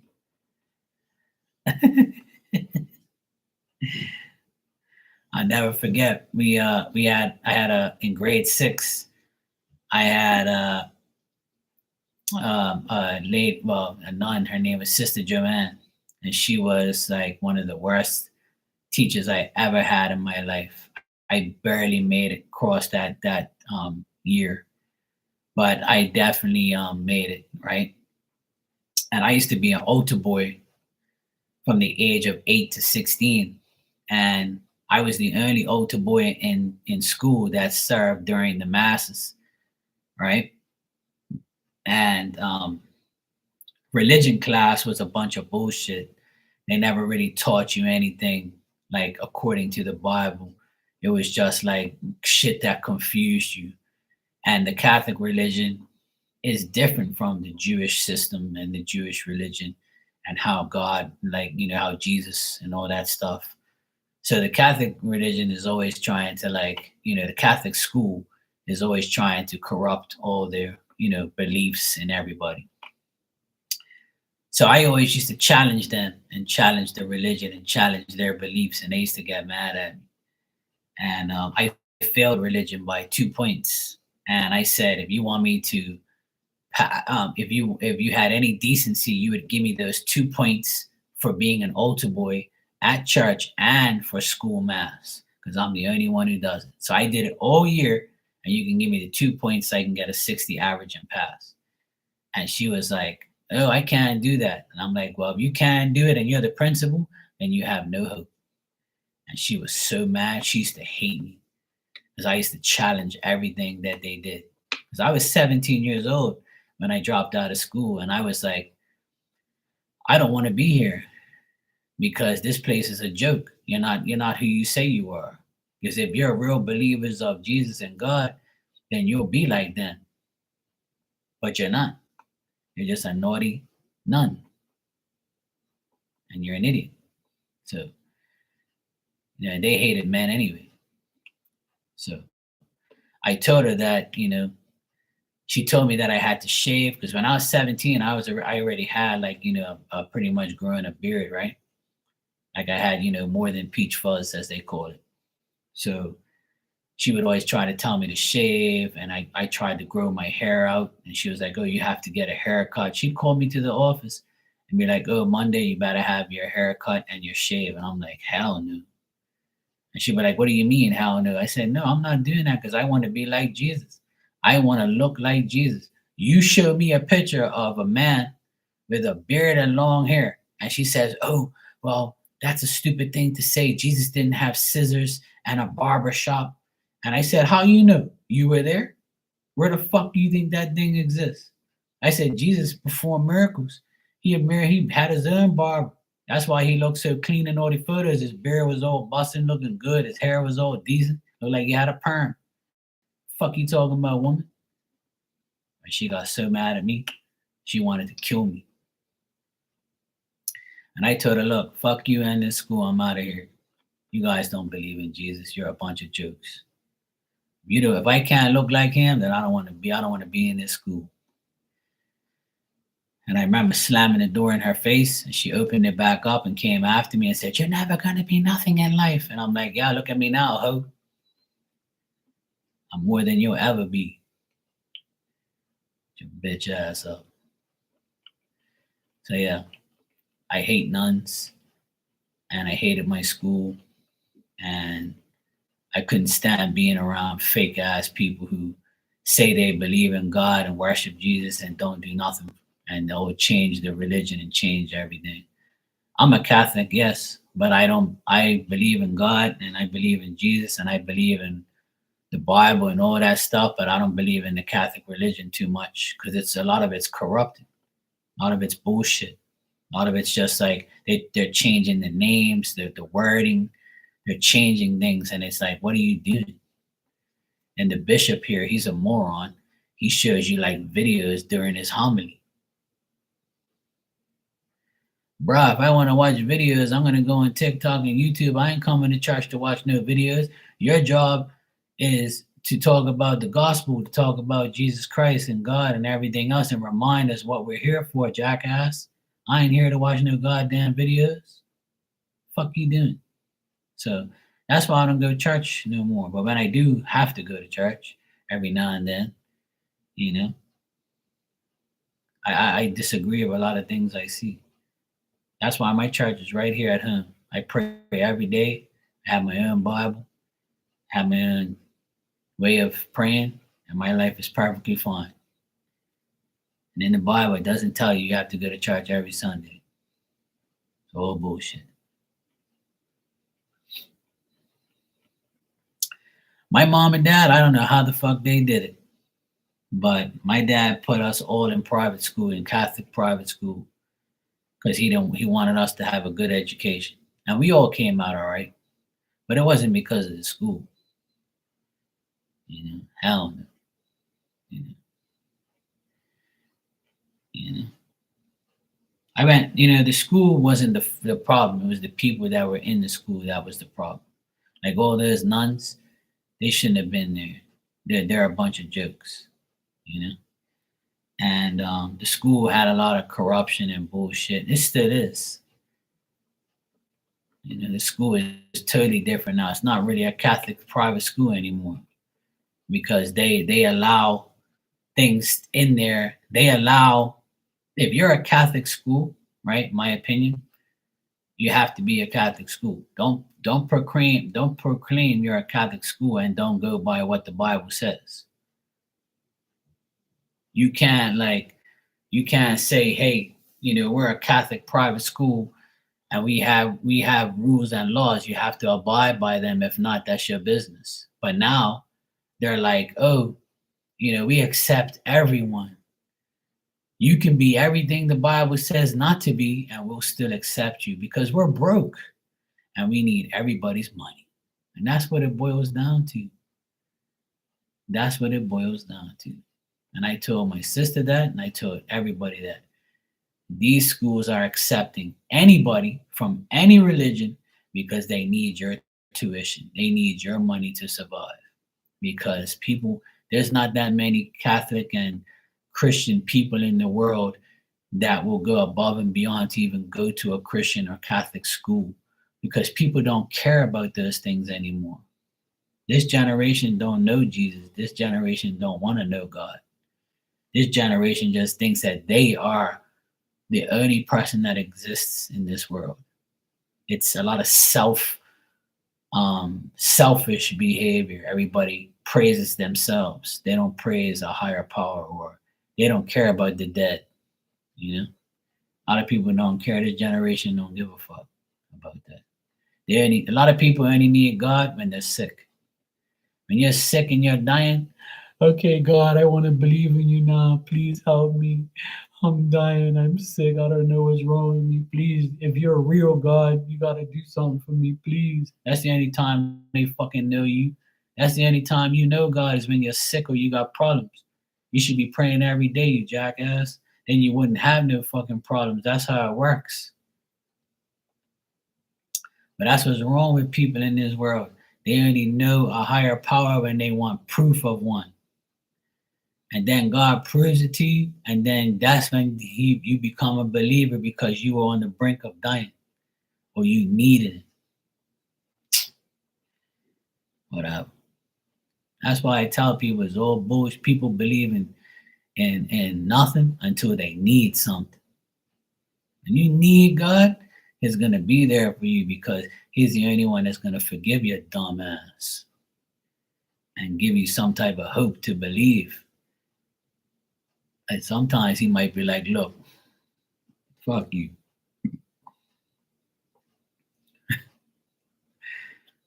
I believe that very strongly. So some people don't even deserve to be forgiven or to be like dealt with. They really don't. Yeah, Justin, it is. It's definitely a different way of life. It's sad. I don't like this way of life for a lot of people because they just don't care. They just want to like they think that it's okay to disrespect people and when you're sick, that's when you're supposed to pray. Or when you need money, he's gonna like send it down on a fucking tree for you. Yeah. If you pray constantly and you believe constantly, you won't have no problems. But you really have to really believe. Like you can't just say you do and act like you do. You have to really understand what belief is. If you do, you'll see a difference. But a lot of people are delusional. They don't even believe in anybody. They just think that, oh yeah, I didn't get what I want, so there is no God. I have bad luck all the time, so there is no God. All right, we'll see. When you're on your deathbed, you'll see.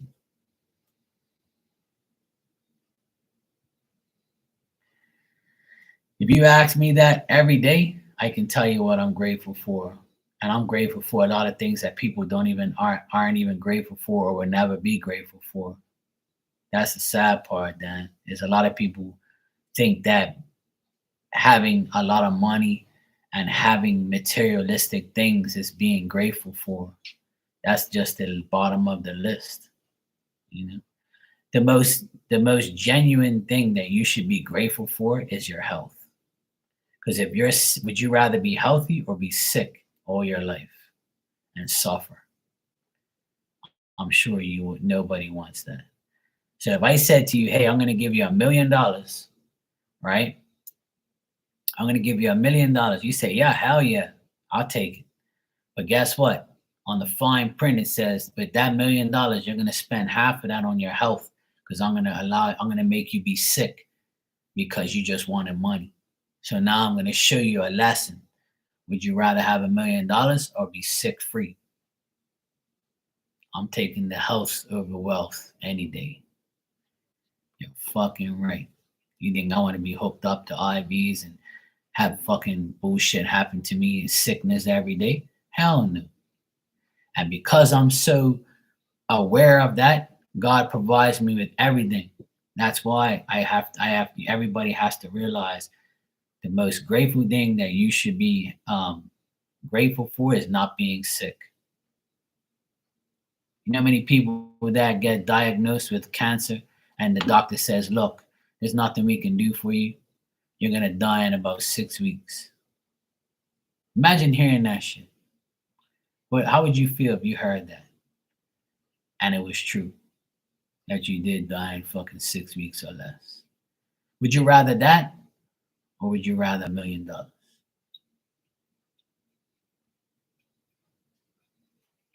So there you go.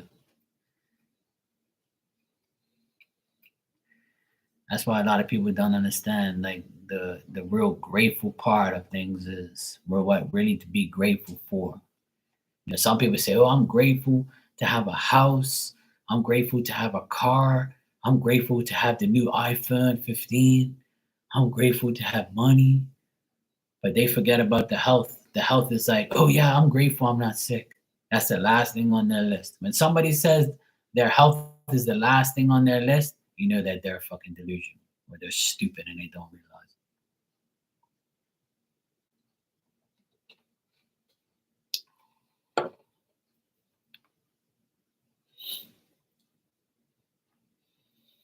And praying for your loved ones is another thing that I would put second for yourself and your loved ones. After health, I would say praying for the health of my mom and dad, first of all, mine, so I can deal with everybody. And that's pretty much, what I pray for every day is the health benefits of myself, my dog, my mom, my dad, my sister, my nephews, my friends, ones who genuinely care about me and I care about them. And that's pretty much it. That's all I ask God for and his protection over evil. I never say to God, please, I need my inheritance money that is supposed to be coming to me that I haven't got yet. Please bring it to me tomorrow. Please, I need it. I'm going to fucking die. And oh my God, I need my money. Or please give me work so I can make millions of dollars so I can be rich. Please, God. No, I don't do that. I never ever ask God to give me a whole pot of money and shit like that or bring money my way. I just tell him, look, please just let me have enough for myself. That's all. And that's exactly what I have. Enough for me to live comfortably. And he brings me work when I need it. And that's all that matters. Absolutely, Dan.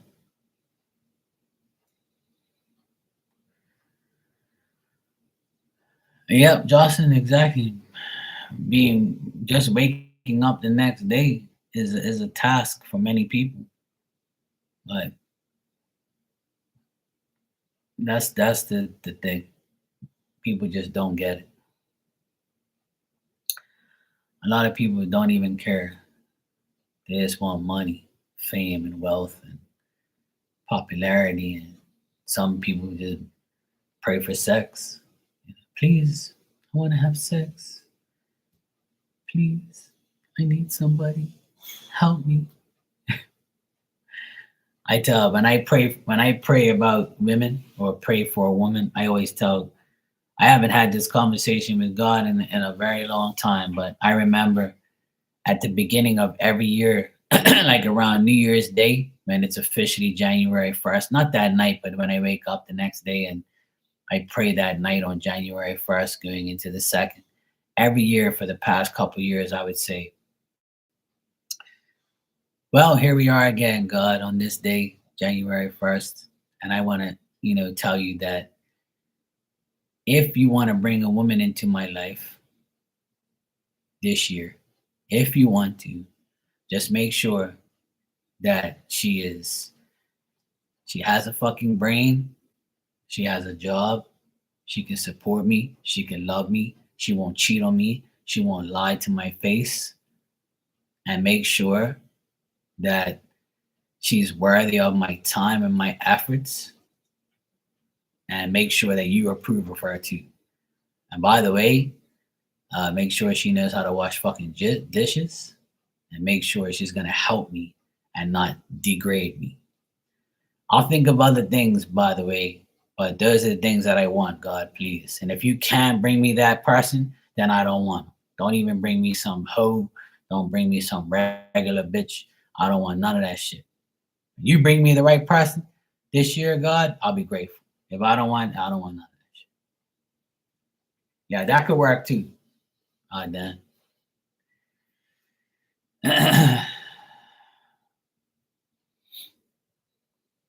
See, there you go, Jocelyn. And that's all that matters. See, you pray sometimes when you pray, you'll get what you want if God feels that you're worthy of it. Yeah, equal give and take is the main thing. I know all the things that I ask God in a woman, I already know that I am that person. That's why I'm asking for my duplicate. You know, I know who I am, right? I'm not perfect, but I know I can be the perfect man for you. But I want you to be the perfect woman for me. I know you're not going to be perfect, but in order for me to be with you, then you have to have all of those qualities that I just mentioned, because I know that I have those qualities. By far, I do. I know who I am. So if you can do the same for me, I'll do the same for you. Simple. Why can't we all just get along? Why can't you just be with me and not lie to me and not disrespect me? So yeah, you know, fuck. Yeah, exactly. You know, I agree, Marty. I know. We all do. We all want somebody like that. I just spoke for everybody. That's all.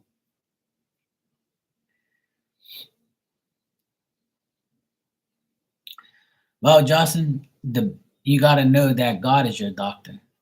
See, that's who my doctor is. If somebody says, "Hey, Mark, who's your doctor in Bermuda?" I say, "God." That's funny. I said, "No, it's not. It's the truth. God is my doctor. God is my insurance. God is my everything. God was my vaccine too. And all of you weren't didn't choose Him as your vaccine. I did. I told God, look, I'll be the one that doesn't take it. I'll believe in you. Just make me an example for others. And that's what I did. And that's why, I did what I had to do. Everybody was like, oh my God. I said, I don't care what you say, I believe in God. And God don't want you to take those things. God wants you to believe that you're gonna be okay. And if you are, then you don't need nothing like that.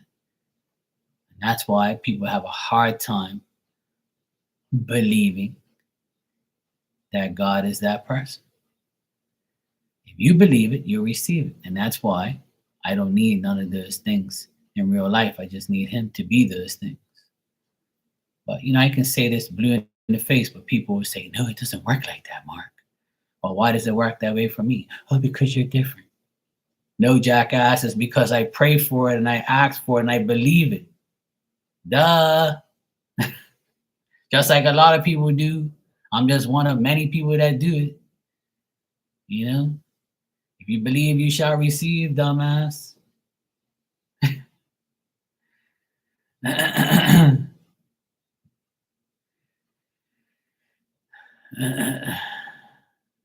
But people don't believe it.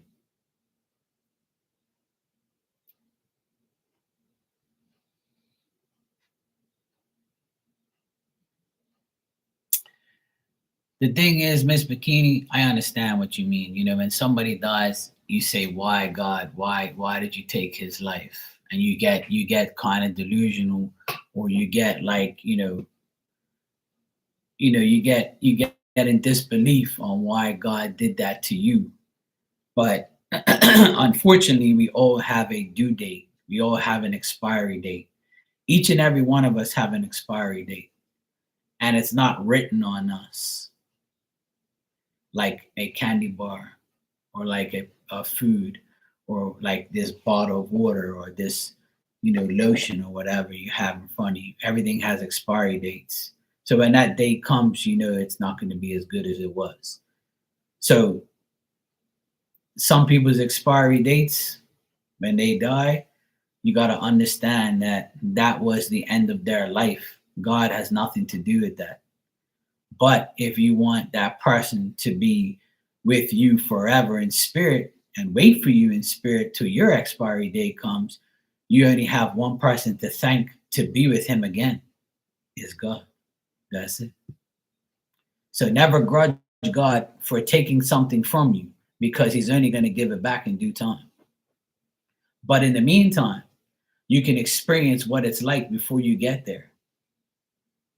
Remember these words I'm saying, because I know for a fact that happens. But it's hard to accept, because everybody wants that person with them all the time, but it don't work that way. And if you can accept death and the rebirth of being a spirit with that person that died, or even interacting with them now, before you get to that spiritual world, you're even in a better place. Then you won't have nothing to be mad at God for, because you shouldn't be. Because remember, God gives you free will to actually be with that person in spirit eventually, and that God gave that spirit the free will to come back to you, on earth to help you and to be by your side. Let that sink in for a minute, because a lot of people don't understand that. But this is all my opinions, by the way. These are all my opinions and thoughts. Other people have other opinions and other thoughts, but that's mine. I believe it in it strongly.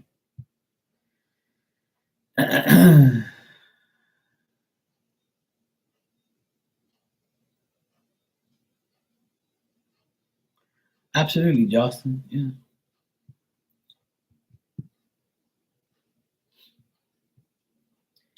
And you can continue to pray, and you can continue to, like, be mad at God all you want, but it's not going to get you anywhere. He knows. He knows how you feel.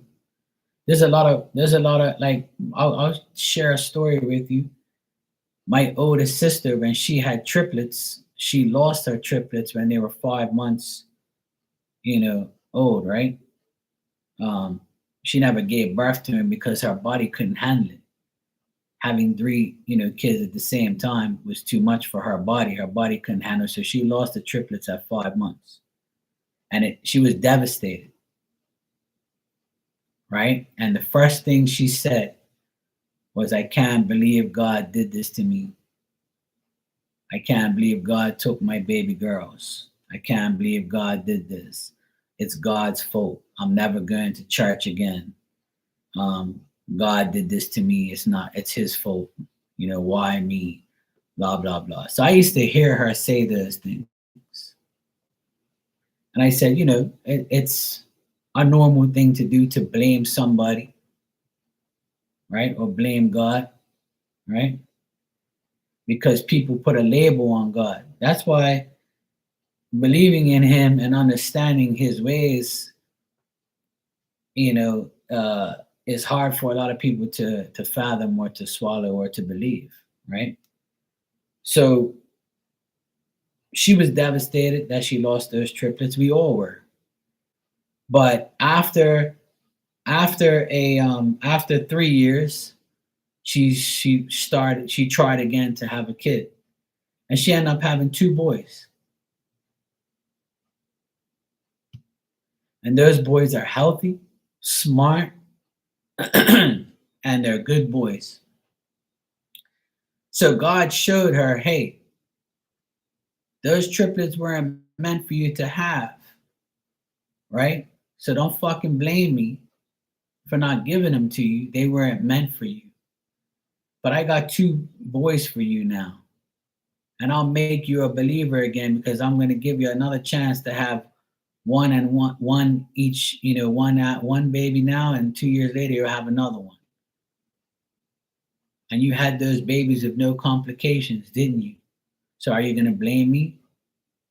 Are you going to believe in God again? She went to church again,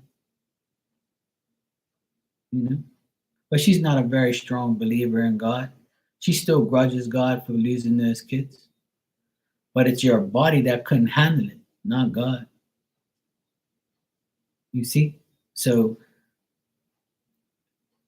she has that mentality that, I'm going to blame somebody for my problems, or blame God because he didn't give me what I wanted. What's meant for you is meant for you. What's not meant for you won't happen. If you accept it, then you'll understand life better that way. Because life ain't meant to be perfect, and you're not supposed to get everything you want and you need. It don't work that way. If that was the case, the world would be a perfect place. And it fucking sure ain't. So a lot of people have a lot to learn when it comes to life and believing and receiving and understanding why things happen and why things don't happen. If you can understand that, your life will be much better because you'll have no expectations. You'll have confident expectations, but not concrete, serious, perfect expectations.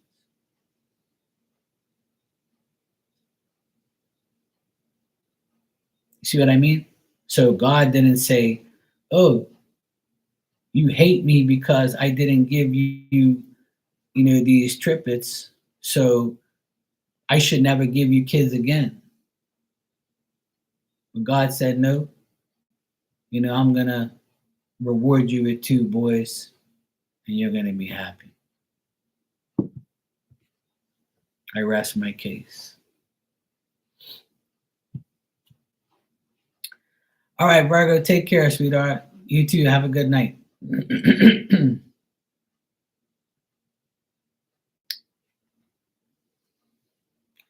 There's a lot of things we all want, and there's a lot of things we all need. And when we don't get it, we don't praise God. But when we do get it, that's the first person we thank. But if you do it every day, if you thank God every day for everything you have, and you pray to God, look, please, I really feel like I need this. If you can give it to me, fine. If you don't, it's okay. If you can pray that way, you'd be surprised how your life turns out. But unfortunately, I can go blue in the face on here saying this, and some people will be like, yeah, whatever. And some people will be like, yep, you're right. Because that happens in my life.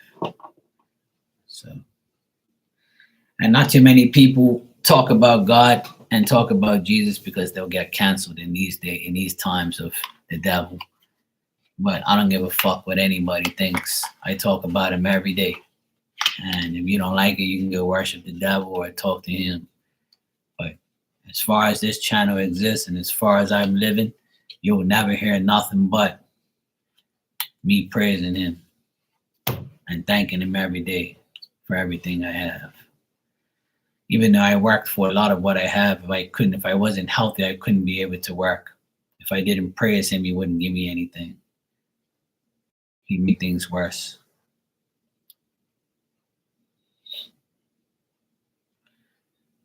And that's just my belief. Take it or leave it. It's all good if you don't. Even if you don't believe in God, I'll never disrespect you. I'll never tell you you're an idiot or you're wrong. It's up to you to believe what you want. Sometimes it takes things to believe. I was once that person too. I didn't believe in God that much because nothing was going right. But as soon as I started believing, that's when everything started to come into place. So I had to put my trust in somebody because everybody else I couldn't trust. That's why there's a song that says, "Trust in God is the only way."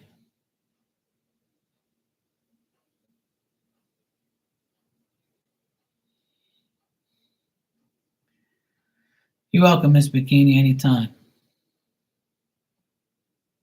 Absolutely, Josh. God always answers our prayers, but it might not be today, it might not be tomorrow, it might not be until next year, but he'll answer them when he's good and ready. And he'll answer it at the right time. That's why you just gotta don't tarnish your faith. Just always believe that there's a better way coming. That's it. It's that simple.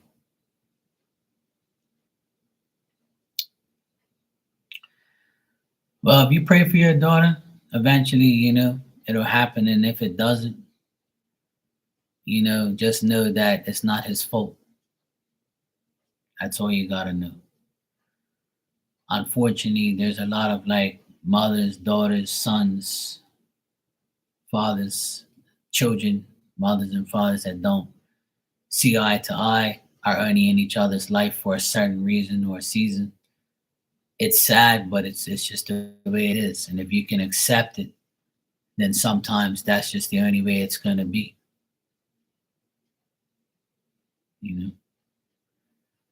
I always wonder why my brother-in-law, my ex-brother-in-law, doesn't care to talk to his own children. There's people like me who don't have kids that wish they did, so now I have someone else's children. which are my nephews, which, you know, are like my own children. And that's what happens sometimes. I didn't have children because I was meant to take care of my nephews. So I accept that. You see what I mean? So I always wanted children, but I saw my brother-in-law give up his children and don't care about them.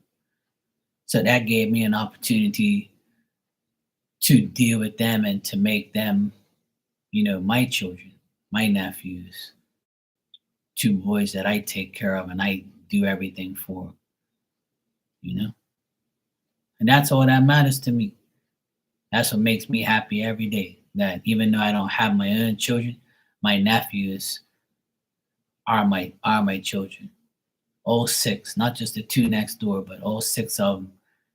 I love and adore them, and I treat them like they're my own children.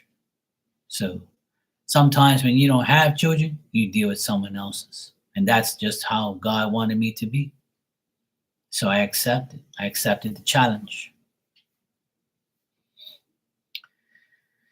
Yep, and I don't want to be their father. I'm their uncle, and that's something that I'm proud to be, the best uncle in the world, and that's what I am to them. All six of them. If you put them in a room separately and you ask them who's the guy you look up to, who's your favorite uncle, who's the man beside your father that did anything for you, they'll say me. I will put my life on it. And I'm not saying it just to say it. I'm saying it because that's my path. That was my path that God set me out to be on. And another thing is there's a lot of there's a lot of teachers, doctors, nurses, people who deal with children that's never had a child. But that doesn't mean that person doesn't know how to deal with a child. Because if their job is to deal with children, then that means they know more than you because they're with your children more than you are. If you think about it. Am I right or am I wrong? So some people say, oh yeah, you don't have kids. You don't know what the fuck you're talking about. That's bullshit. Because most people who take care of children and deal with them for a living know more than a parent would know. And that's facts. Hey Erica, how you doing, sweetheart? You good?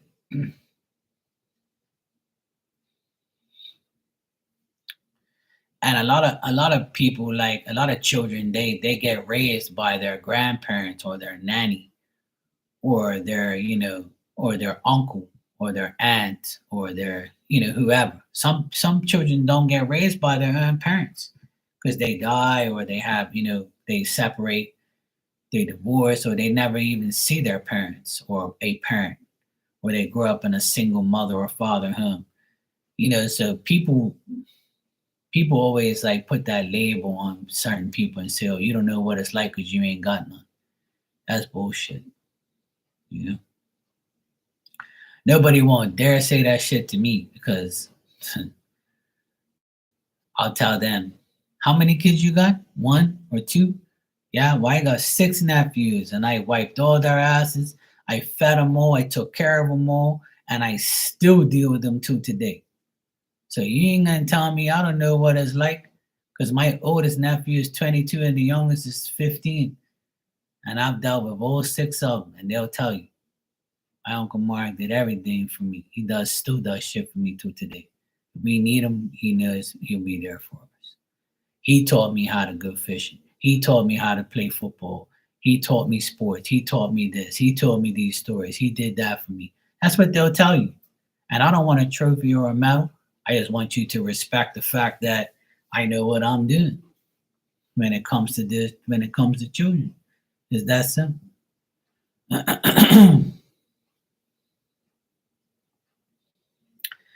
Yeah, I'm doing good, Erica. I'm glad you had a busy week and you're relaxing finally.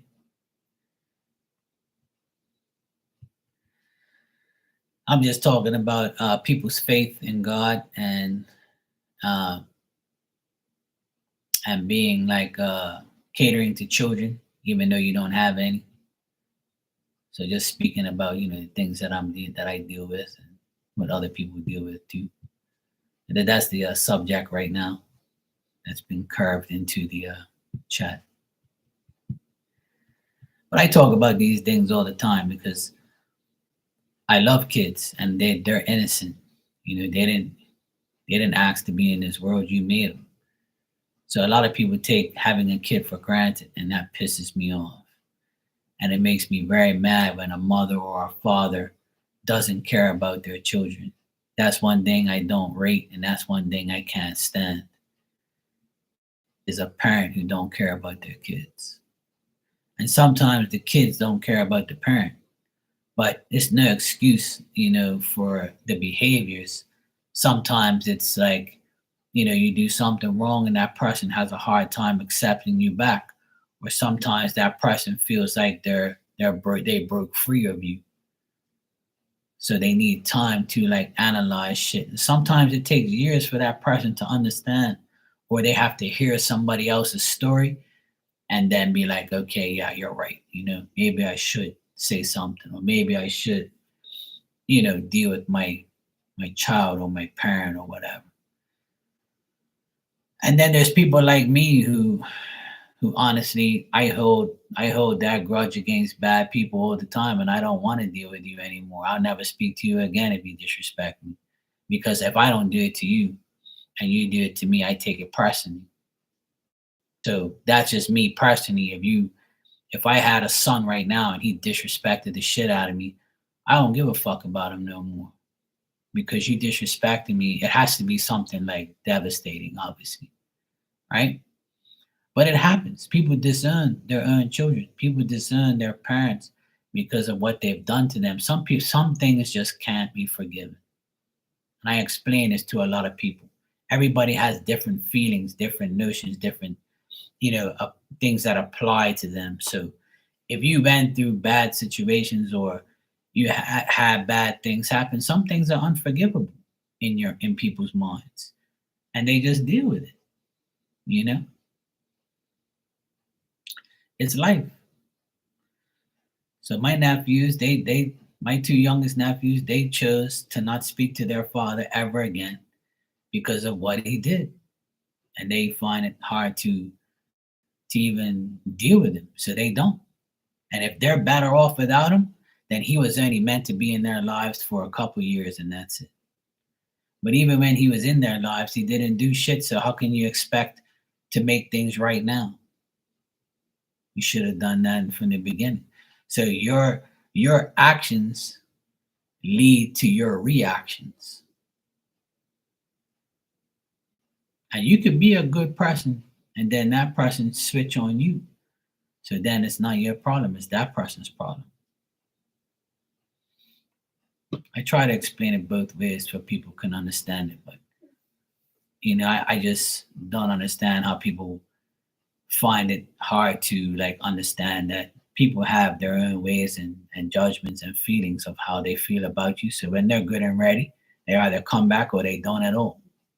So you got to say that person was only meant to be in my life for a reason or a season. That's it. Accept it and move on.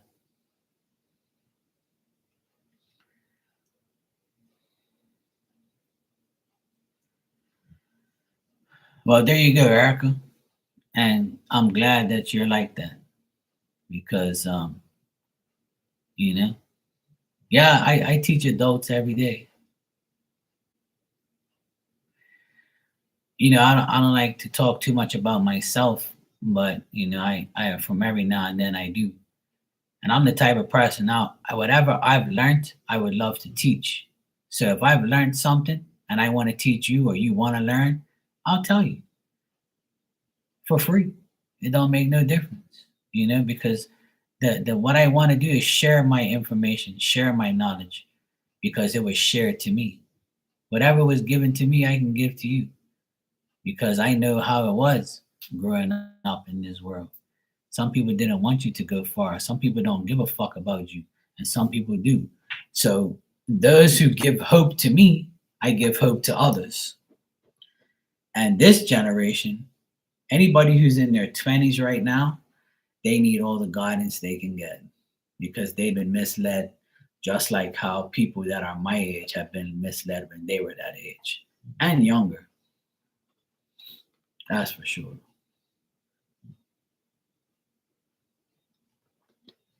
People talk about this generation like me because we can, because we're old enough, right? So we talk about the next generation.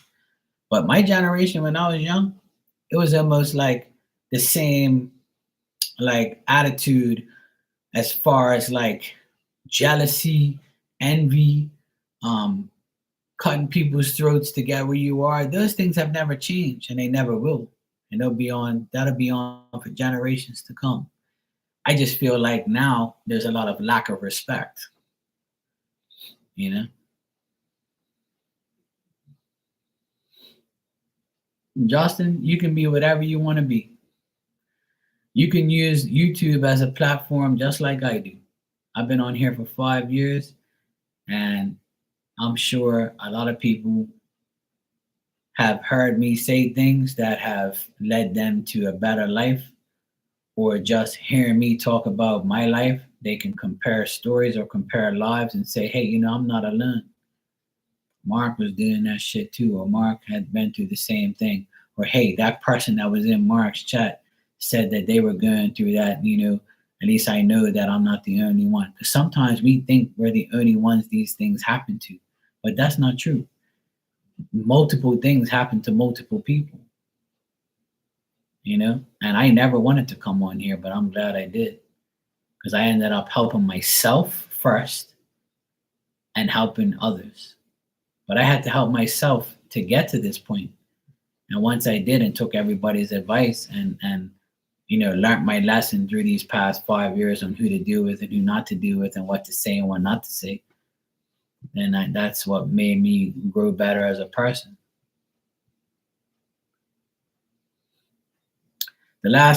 Ever since I've been on here for 5 years, I realized a lot of things. And I realized that the more I come on here and talk about my own experiences and my own life and listen to everybody else, right? And their situations and their lives, it makes me a better person because I understand that, hey, guess what? There's like minded people just like you.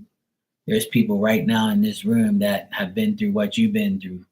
There's people that are talking about things that other people are just listening to and say, hey, you know what?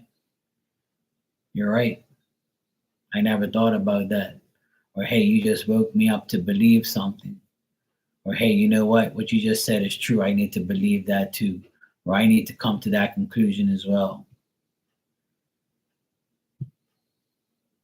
And when you're on platforms like this, you get to like really, express how you feel, even if it's to like a couple people.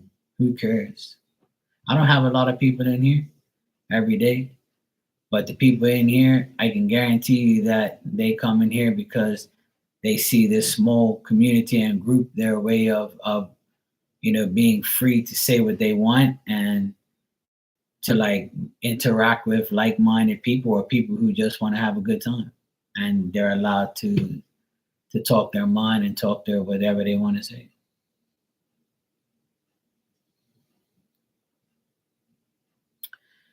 Yeah, it's a good way to live, is whatever it will be, but you can also make life the way you want it to be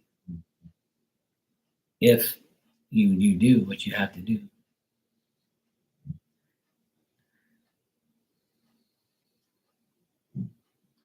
Yeah, same here, Justin. I don't really judge too many people on here. If you show me that I have to judge you because of your stupid ways or the way you are or how you come across to me, then I'm gonna judge you. Obviously, I can tell that you're an idiot. But if you're like in here like minded and you understand life and you're old enough or you're like you have the brain or even like an old soul where you understand things and we can all talk in like without shouting and without calling each other names, and that's a good thing. That doesn't happen in here. It's very seldom that I argue with anybody because I'm not going to. I've learned that lesson to like Be like, yeah, whatever. I have to understand that that's your opinion and I have to respect it. But I'm not going to believe what you believe, or I might not agree with you, but I'll just say, okay, well, that's what you believe, fine. It's cool. I'm not Mr. Know It All, or I'm not perfect and I'm not right all the time. But I know what I believe is what I believe. And that's it. It's like a mutual respect for what you believe in and what your opinion is. That's fine. I've learned a lot from everybody in here. I'm learning every day. Just like you learn from me, I learn from you. That's how it goes.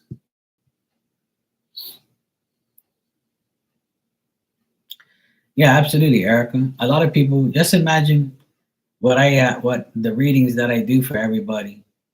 I've read for a lot of people in my lifetime, and they trust me with their information. They trust me with their personal life. They trust me with everything. I have people who I read for, and they tell me, "Please, Mark, don't tell nobody this shit." I'm like, "Yeah, of course. Whatever happens between me and you is me and you." I'm not gonna go. I might use your story as an example, but they won't know who it is. I'm not gonna say I read for a so and so, and they told. I'm not gonna say that shit. But I'll say it about some enemies or people that need to be exposed. Yeah, I'll say, look, yeah, this motherfucker got readings from me and talking shit about me. I'll say that. But, I'm not gonna blur out just personal life. That's just not good. I don't want karma. Karma's no good.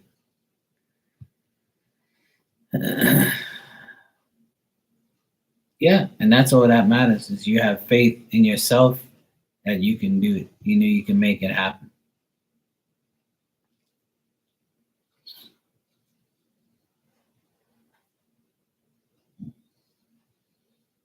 Damn dog lives the life. I wish I could sleep that much all day. Sometimes I don't want to sleep that much, but wish I can get some more help.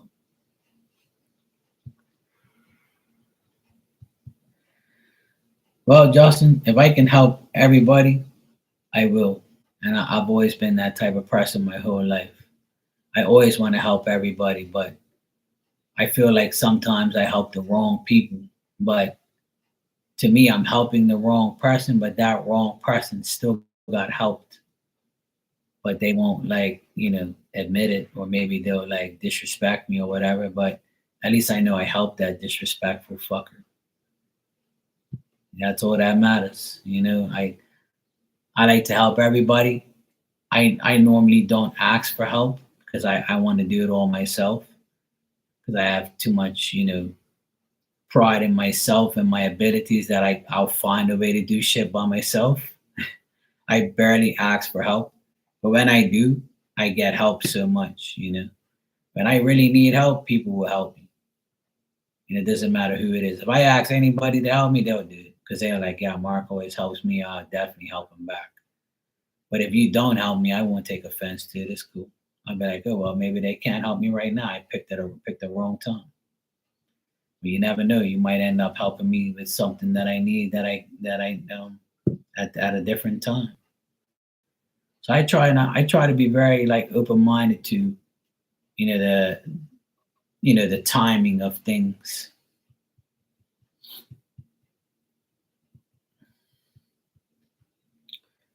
Thanks, Justin. I respect all of you, and I don't want to have any bad vibes at all with anybody. I don't like feeling negative or bad, or I don't want to feel any type of negativity in my body.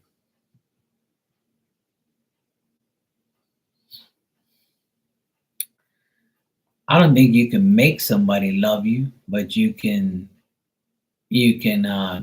gain that person's love. Yes, make somebody do something is, yeah, you can make somebody love you. Yeah, sure.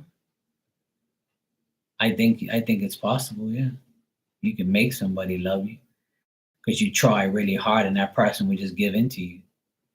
But that's to me, that's not real love.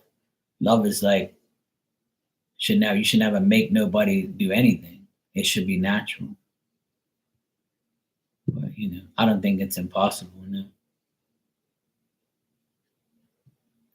But then again, how do you really know if that person, see, love is based, to me, love is based on actions. So if you don't show me love, but you tell me you love me, then that's not love. Telling me and showing me is two different things. And that's what love is to me. Love is shown and received and dealt with. Love is not just words. If I tell you guys I love you every day, which I do, I say love you guys, that's just a word, a words that I use to tell you that I do love you guys. But if I show you action, which I do, because I help you and I care about you and I give you shit and I show you actions of love. But that's just one part. That's a different love. That's a love of like respect. But true love and like man woman love and love relationship love is another different type of love. You know, that's a love that you have to show. It has to be a mutual give and take, which I explain on here many times. If you show me love, I'll show you love back. If you just tell me you love me, that ain't enough. Words is words.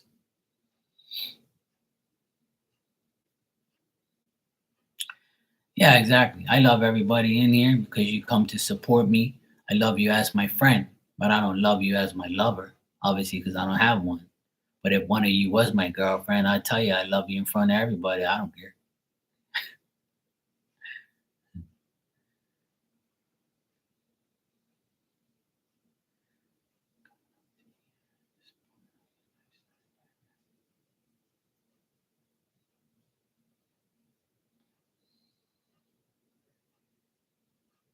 Yeah, Erica, I understand that totally.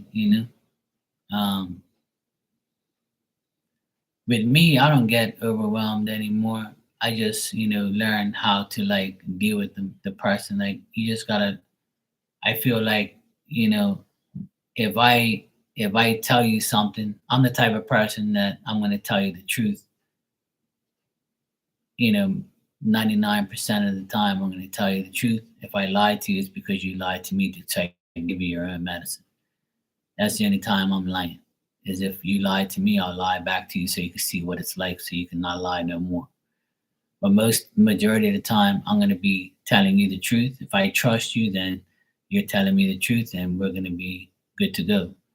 But pouring out people's life stories, I've had that happen to me every day almost or every week. And it's just that when people do that, they trust that you care. People just know if you care or not. But if you say, "Oh, I ain't got no time to listen to your bullshit, go see a psychiatrist," fuck you. But if you say, "Hey, oh, look, I'll help you. What's up? You can talk to me, and I'll listen to you." There's sometimes you have to be in the mood for that shit because you might have your own problems going on. And you be like, "Look, I ain't got no time to listen to your shit." And then you have that person that will listen to you no matter what. So, you know, that's what I would say would be the understanding between both people.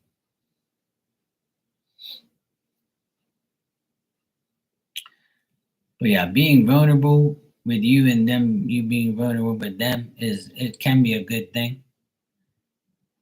But sometimes that person could drain the shit out of you, where you'll be like, I wish I would have never spoke to this fucking person because they drain the fuck out of me. And sometimes I deal with people like that, where they drain me mentally. I'm like, shut the fuck up. Or leave me alone. Like, what you think? I ain't got no life? Like, fuck off already. You know? Yeah, I agree with you 100%.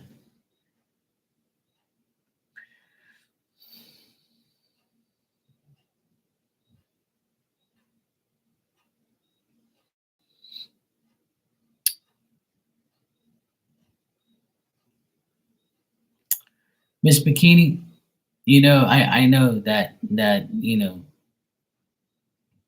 all you can do is you try. All you can say is you tried.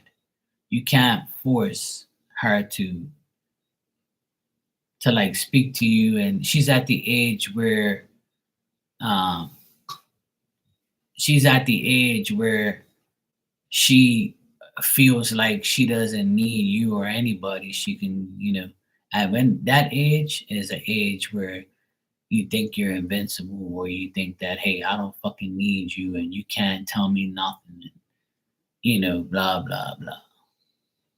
So sometimes when you can't get across to somebody, that's God or spirit's way of saying, hey, look, you done what you can. Now it's up to them. The ball's in their court. Once you put the ball in their court and you know it's not in yours and you did everything you possibly can, that's just something that you have to accept. I know it's so fucking hard, but you have to accept it. And I've seen it happen many times. So you're not the only one who's in that predicament. There's many people in that predicament, and many people that, their daughters and sons don't speak to them, or vice versa. But just know that she'll always be your daughter, no matter what, right? And you can still love her and accept her, and it's up to her, you know? It's up to her to make that decision to talk to you again, to be around you, and maybe one day she will. But you have to, like, um, sometimes you have to just let people come back on their own. There's nothing you can do about it, but because you can't control that person. That person has to want to speak to you and want to deal with you. Yeah,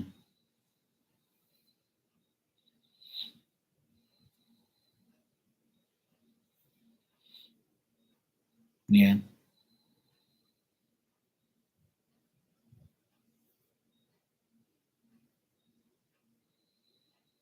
It's life, about, I would say, about a month ago, a month and a half ago, me and my nephew had a big argument, and I told him that he weren't nobody. You're just a regular fucking person. You don't know who the fuck you think you are. So he took offense to that, and he didn't speak to me for a month. And I told my sister I could care less. If he wants to be a dickhead and he wants to disrespect me, I'm three times his age. I'm his uncle. I've done more for him than his own family, than his own father and everybody else. If you don't want to speak to me because you get into an argument with me, you disrespect me, then fuck you. I don't care. And I didn't speak to him for a whole month. And he didn't speak to me. And then finally, he needed me. And I did whatever. And we were speaking again. But he ended up coming to me because that's the way it should be. I don't give a fuck who you are. If you disrespect me, I ain't speaking to you no more. I don't care who you are. And I had to teach him that lesson, that you're not going to speak to me the way you want to. It ain't happening. And if you do, I'm going to stop speaking to you. And then you'll understand who I am once I don't give a fuck about you. And that's what happened. And now we're fine again. And I told my sister I have to teach him this lesson, whether you like it or not. I don't care. And it worked. Simple.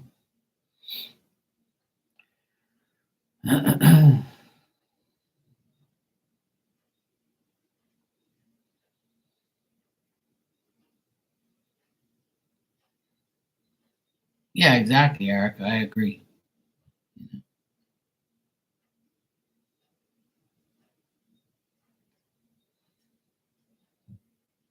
Yeah.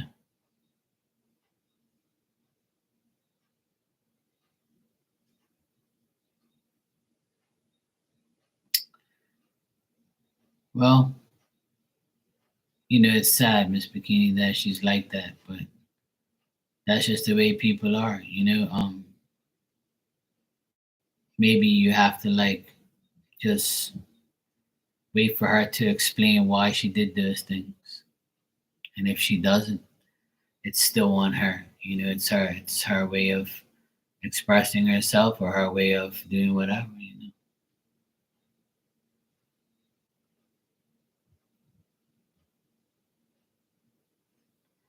Exactly. And if she doesn't, just know that you did your part.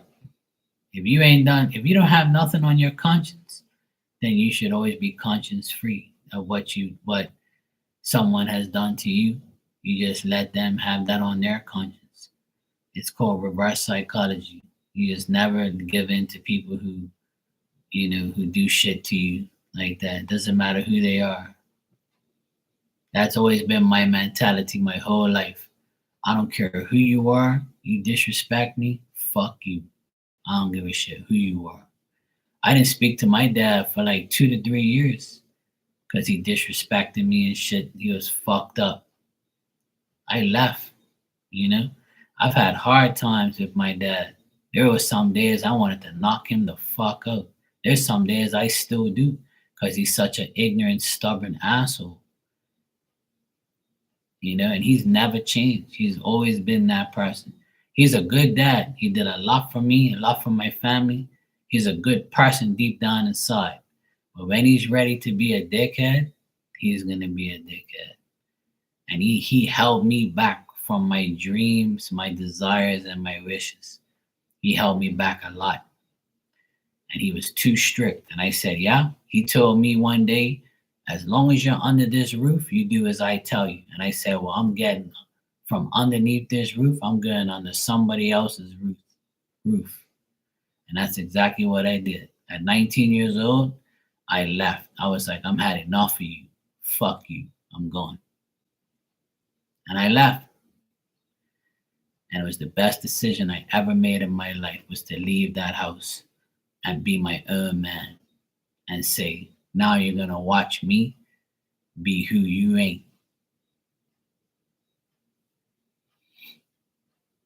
Because of his stupidity and his stubbornness, I showed him that when I'm free of you, I'm gonna be who I really wanna be.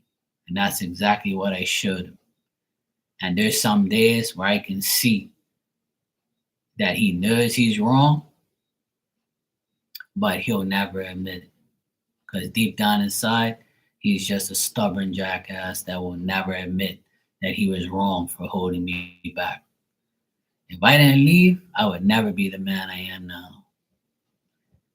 And that's what you got to do sometimes. Sometimes you got to disconnect from your own parent to live your own life. It's sad, but it's true. And I'm living proof of that. And I still talk to my dad. I still see him now. We're closer now than we ever have been. So, we're in a better place now. But I still remind him every now and then how much of a dickhead he is.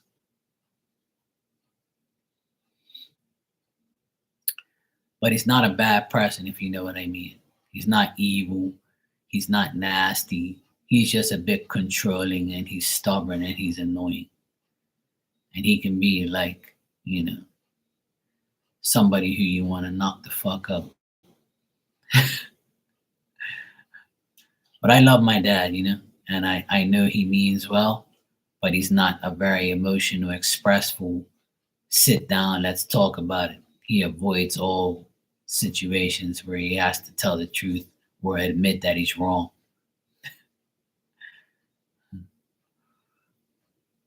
But, it's life.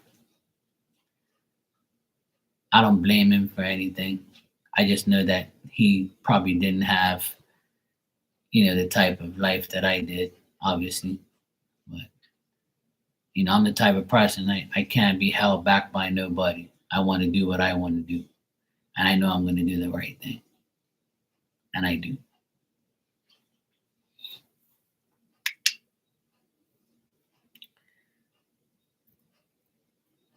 What's the matter, sleepyhead? We're going to go sleep in a little while. I'll take you outside and go pee pee, okay? Okay, sleepyhead? You all right, baby? I know, baby.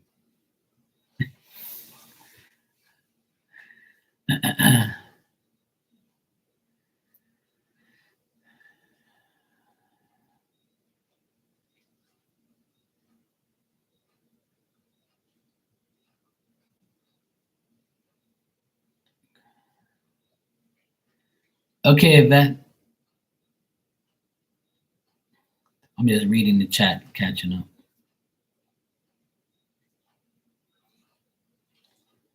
Right, exactly. You guys, yeah.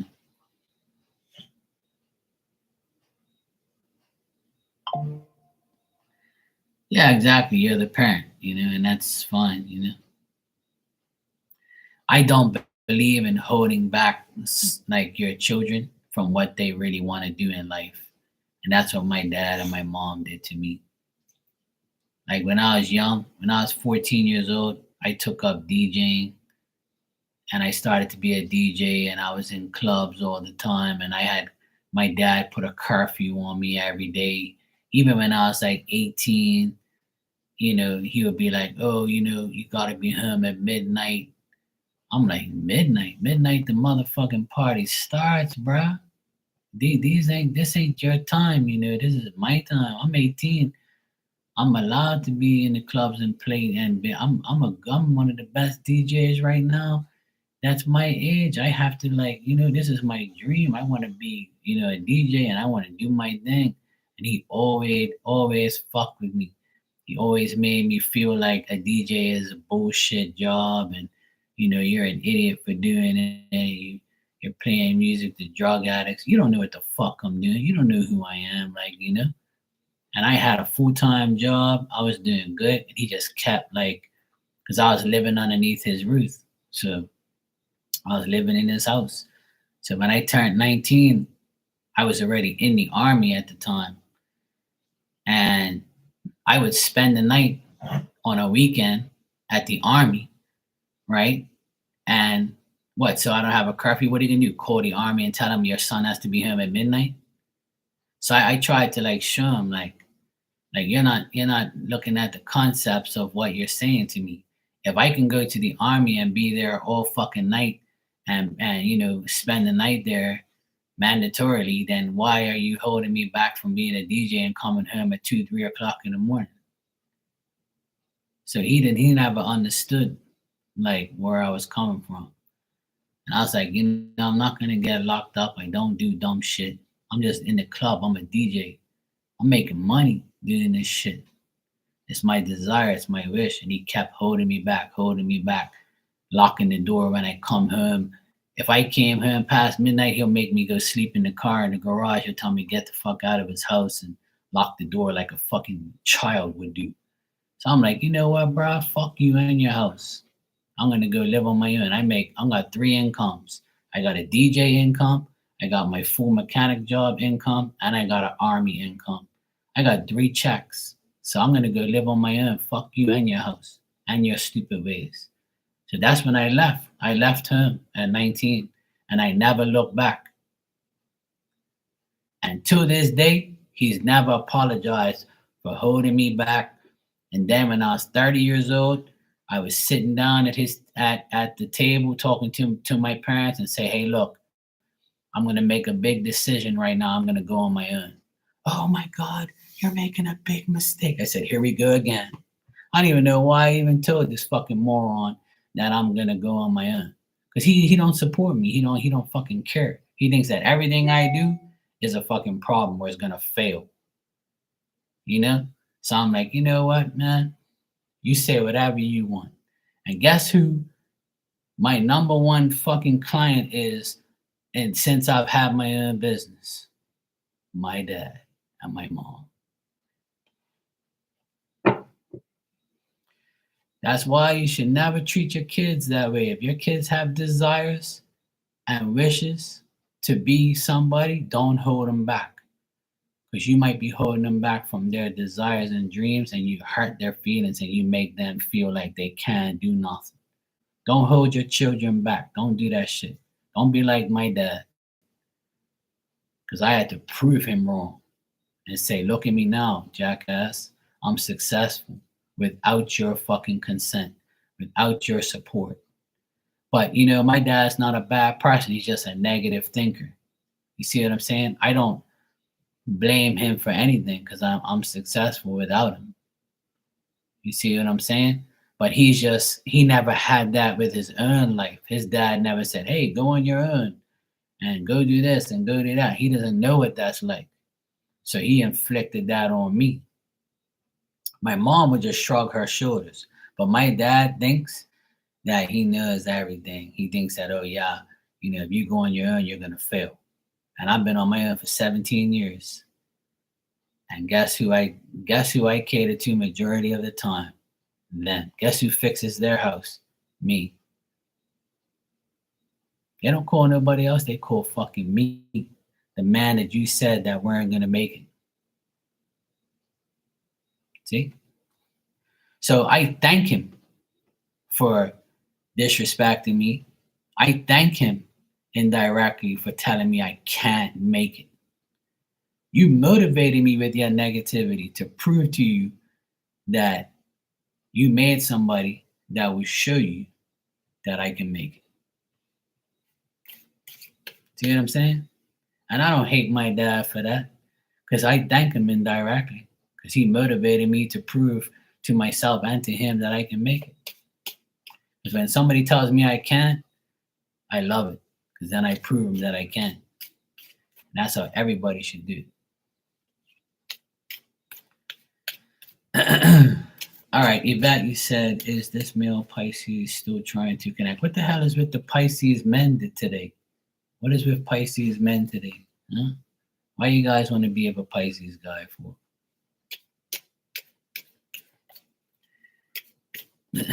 All right, let me see. Yvette, I'm just joking.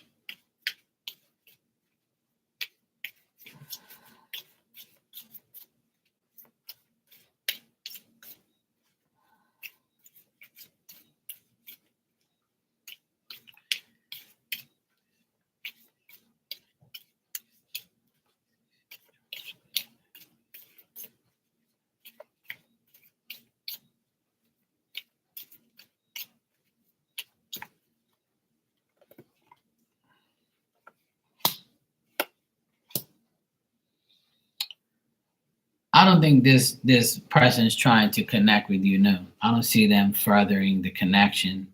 They might speak to you or something like that, but I don't think they want like a connection, like a love connection or anything like that. I don't even see like a friend connection here.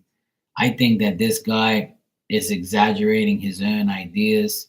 He's excessive in what he does. He deliberately like does things and then he's not very tolerant. I also see that he's had destruction of people and then people have like destroyed his life or tried to.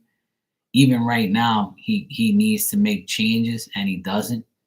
And he needs to get rid of like the past thoughts and feelings and relationships and end some friendships in order for him to actually like want to connect with you and be something with you in the future. I feel like you'll speak to this guy and you'll talk to him every now and then or talk to him possibly for a couple minutes or something like that. Or you might talk, your connection might just be a talk or like a hey, how are you thing or hey, what's up? How you been? That type of vibe, if that. But I don't see like no reconnection and being good. I don't get that from this person. I think this person has too many setbacks and they've lost their stability in life. It feels like they're defeated, like they feel like they can't get nowhere. So they might talk to you about their life and what they're going through, but reconnecting in like a love way or reconnecting in like a dating thing or something like that, I don't see that. Yeah. So if you really cut him out, then he's staying that way. He's not going to reconnect with you because you really cut him out. So if you cut him out, this is him thinking about you from the past, cutting him off, and he ain't gonna make no effort. Like I said, he might talk to you here and there, but that's about it. There's gonna be limited conversations. But I'm getting that this guy like his judgment is not that great. Yeah, if it wasn't a lot, that's why I don't see no love there. So if it's just a friendship thing, that's all it's ever gonna be. It's like a friendship or a brief conversation, but it's not gonna be a reconnection of any sort. I don't think he wants that. And the reason he doesn't is because of the past, what happened between you guys in the past, and also because his own life needs taking care of. He needs to sort his own shit out. A lot of times I read for people and it shows how fucked up their lives are. That's why there can't be a connection with somebody that's decent. And that's what it is. There's no reconnection there. I don't see it, Yvette. And that might be for the better to not reconnect with somebody that is not on a good mental state of mind or not doing really good mentally. That's not somebody you really want to be around unless they're your psychiatrist. Or you're their psychiatrist, I mean. So yeah, I don't see any type of decent reconnection there. There's a possible communication conversation, but that's about it. Nothing gonna come out of it. Okay, cool.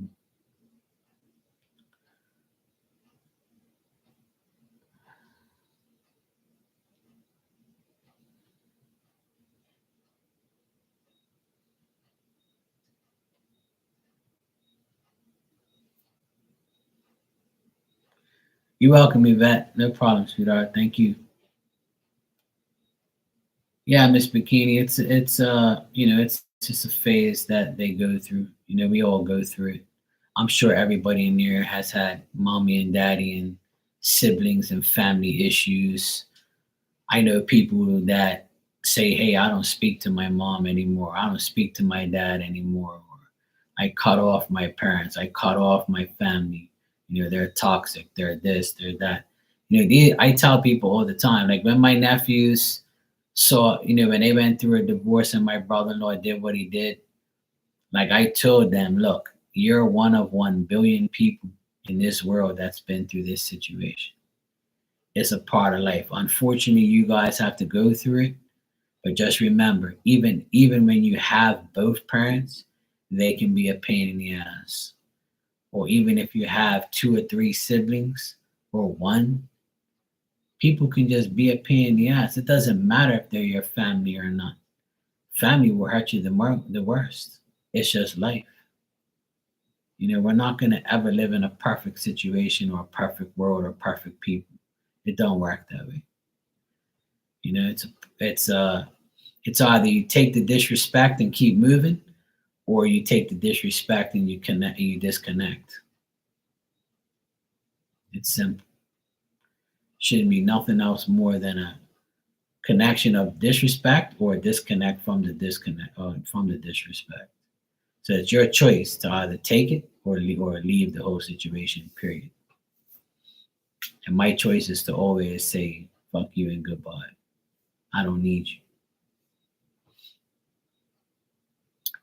One thing I've learned is to never give people second and third chances. Once you did it to me once, you'll do it again. Even if you never do it to me again and you show me that you're decent, I'll still keep you at a distance. Because I'm not going to give you another try to fuck me over. Hell no. But that's a problem that people have. They feel like, oh yeah, they're going to change. Oh yeah, I'll forgive you. Oh yeah, I still love you. Oh yeah, I still do it. Oh yeah? Okay, well, get prepared for more. You'll see. And then there's one in 1 million that will be, will never do anything bad again, and they just fucked up that one time that you know of. I'm sorry, I'm not making it, you know, believable that people are really genuine, but a lot of people really aren't. They're only genuine when they need something. Just like how their needs for God when they're sick. But anyway, I enjoyed this live tonight, and it's Sunday. I've been on here for almost 3 hours. My ass is hurting. I need to get up and walk. I need to take my dog to go pee. I need to go get some sleep. And I slept in today. I got up at 8 because my dog was hacking. Took her outside, and I went back to sleep. And I'm glad that I got more sleep because I needed it. And I'm about to go get some sleep right now. I've had enough for today. But it's been a a good life. I'm glad we all help each other in here. I appreciate you guys helping each other and talking to each other about problems and about situations. That's what we should be doing in here, is uplifting each other and giving each other, um, hope and faith that things will get better, and wishing good things for each other. That's how it should be. I appreciate it. And it's good seeing you all. And I hope you guys have a wonderful week to come. And it's going to be October on Tuesday. So I'm looking forward to that. Looking forward to another good month. September was good. A lot of things got resolved. A lot of progression was made. So this is a good month. And I hope next month is even better for everybody. All right. Good night, Yvette, Miss Bikini, Erica, Jocelyn, whoever else is in here, I don't know. But I will see you all tomorrow. And I should be around in the evening time if all goes well.